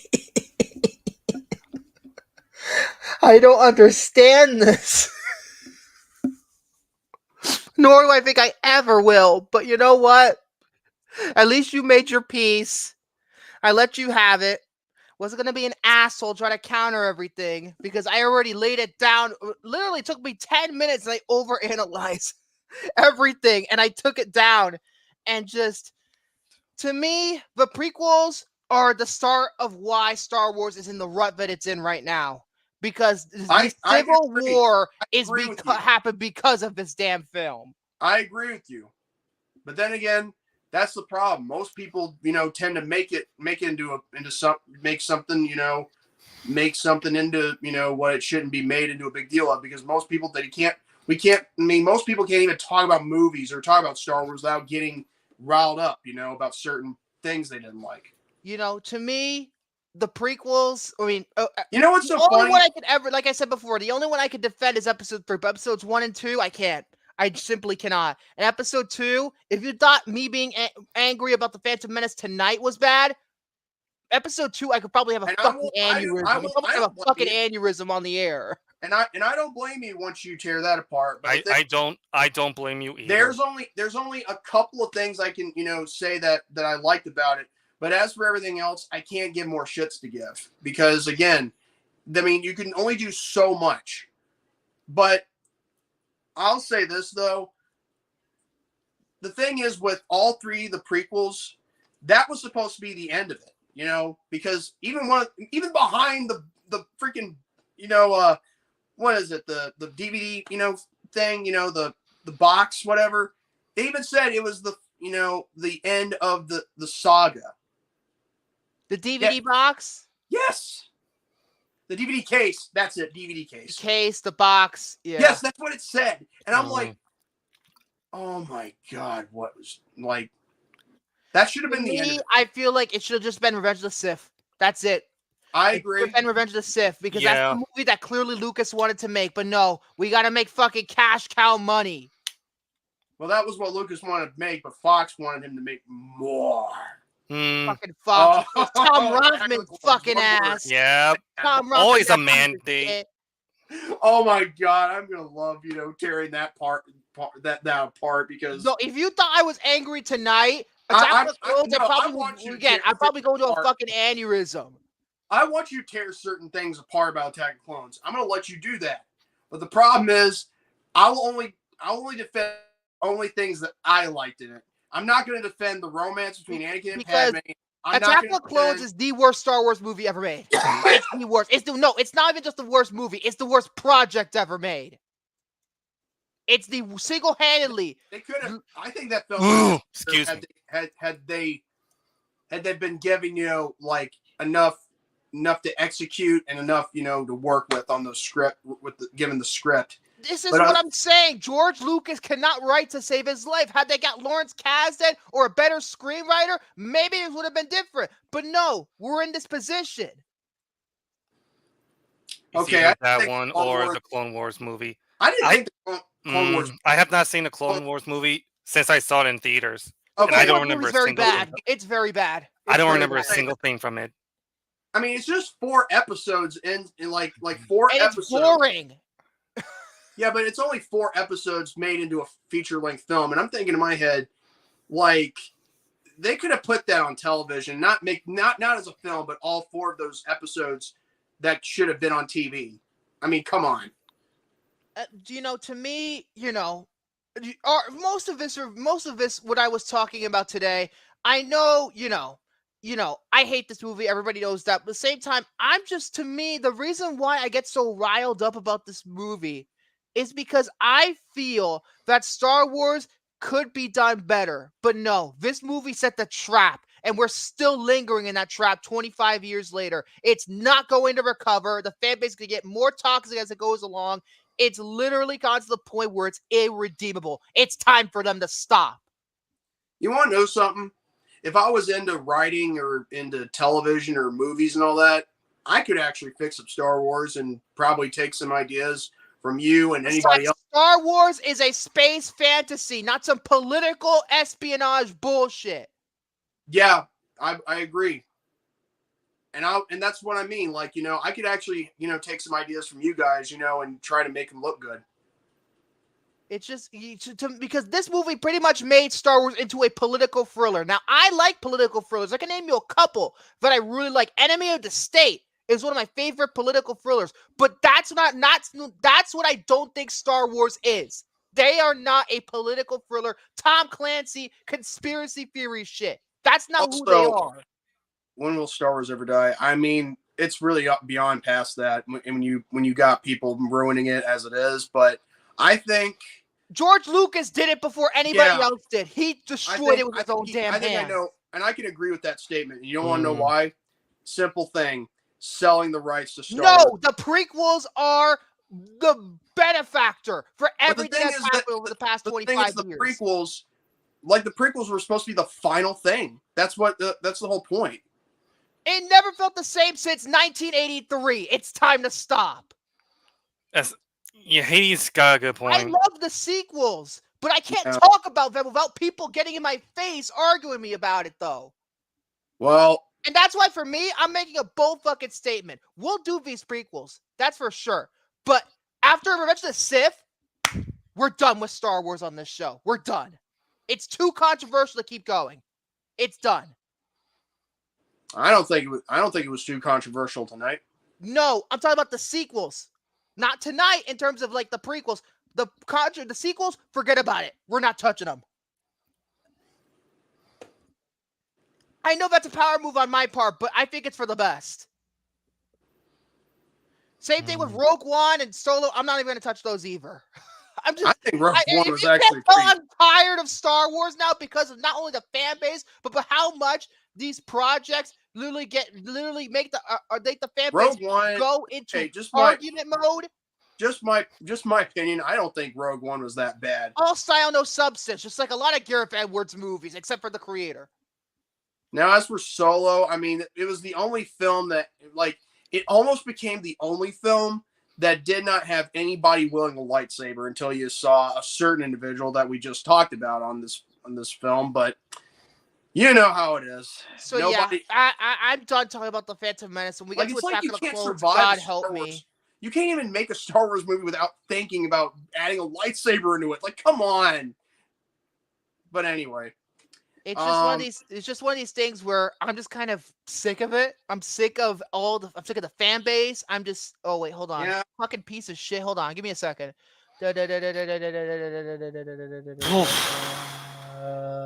Kingsman. Yeah, allow. Wait. What did that man give that one? A 2.5 or a 4.5? I don't remember, to be honest. Anyway, I forget what Mr. Casual said about Kingsman. I forget what he said about that. Can I say it now? Yeah.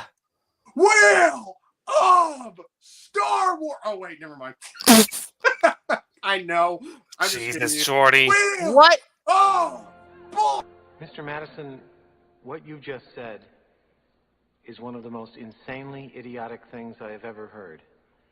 At no point in your rambling, incoherent response were you even close to anything that could be considered a rational thought. Everyone in this room is now dumber for having listened to it. I award you no points, and may God have mercy on your soul. Who was that? That's what Billy Madison. Anyway, Will. Oh, bullshit! Did it? Cross my fingers, please. Don't let it land. Don't curse me again. I have to review Attack of the Clones next week. Please, no, because it happened the last time with the original trilogy. I really hope that doesn't happen. Wait. Do you think we can make a mandatory review of Shark Tale next week? No, we're spinning the wheel. Oh no! If it lands on Shark Tale, honestly, I hope it lands on freaking Star Trek. No! Oh, so fucking close to getting on Attack of the Clones. The Mummy Returns. At least it's a mummy movie with the bad CGI. just squint, and then it'll probably look better. With the fucking Scorpion King and how shitty that looked.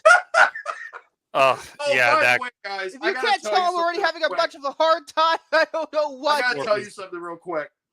I actually watched the Scorpion King while I was on vacation, and you know what? I just noticed. What? At the end of the movie, they said, "The Nubian will watch over you." I was like, "Nubian." Oh Jesus! Tanner said something in the film form. Remember? The Mummy Returns with the greatest visual effects since Mortal Kombat Annihilation. Honestly, they're on point with Birdemic for the greatest visuals of all time. Either way, The Mummy Returns. I've seen this a few months ago. When I saw that part at the end of the Scorpion King, when he said that, I was like, "Oh my god, Nubian Queen."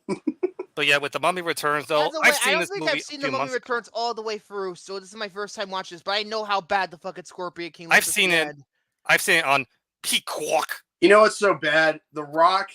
I mean, Dwayne Johnson in the beginning of the movie, it looked really good, but everything else, all it is for him at the end is CGI. I'm like, oh my god. We'll probably talk about that because that's probably the most notorious scene of that movie because Universal forced them to finish it 8 days before the movie even came out. That is so dumb right there, why they did that. Fucking Universal. I don't know. And Universal's not known for studio interference all that much, but then they did that? Jesus. Anyway, We're done here. It's been a long night, but you know what? At least I got everything out of my system about that. I feel relieved. Yeah. I feel relieved, and At I can least you took finally it like a go champ. back and focus on my Kirsten bitch. I gotta watch Mona Lisa smile next. At least you know. At least my plan worked. Yeah, it did work. It did. There you go. Nobody fought. I agree with that. So anyway, you want me to go ahead and close this out? Yeah. Take it away, Jordy. Folks, thank you all for tuning in on the Popcorn Panel Podcast, episode 94, Star Wars Episode 1, The Phantom Menace. And if you like this, give it a thumbs up. If you missed your chance to the live chat, comment down below. Give us your thoughts and opinions. Also, be sure to subscribe to the David 3000 Network and hit the notification bell so that way you'll be notified whenever a video or a premiere or a live stream like this one is out. It comes out at all times. Same goes for the Calvary Devaye, the Conqueror, William Braun, and yours truly, the Youngblood Outsider, Jordy Scow, a.k.a. J-Man's a Jet. And with that being said, God bless you all. Have a great night and stay healthy for a better day tomorrow. Now, if you excuse me, I got to find myself a spear of Anubis and all that and kill Dwayne Johnson. So, good night, everybody. Yeah! As for me, well, I guess the CGI is probably going to be better. And no, it can't be better. Because the thing about the Phantom Menace is they have the visual effects have not aged well, but that Mummy Returns visual effects has aged like milk. Like it really does. Milk. Like not even like milk, spoiled milk. Yeah, I'll probably talk about that. This looks worse than the Lost Polar Bears in that first season. That one episode where Walt has to get away from the polar bear. That CGI polar bear was fucking atrocious. Well, hey, at least the polar bears in Lost look better than this Scorpion King. Yeah. At least we can agree on one thing. Otherwise, that's all I gotta say. We'll see how bad Megalopolis flops, and I'll give you the update next week. So no, just let it burn in hellfire. All right, fine. Good night.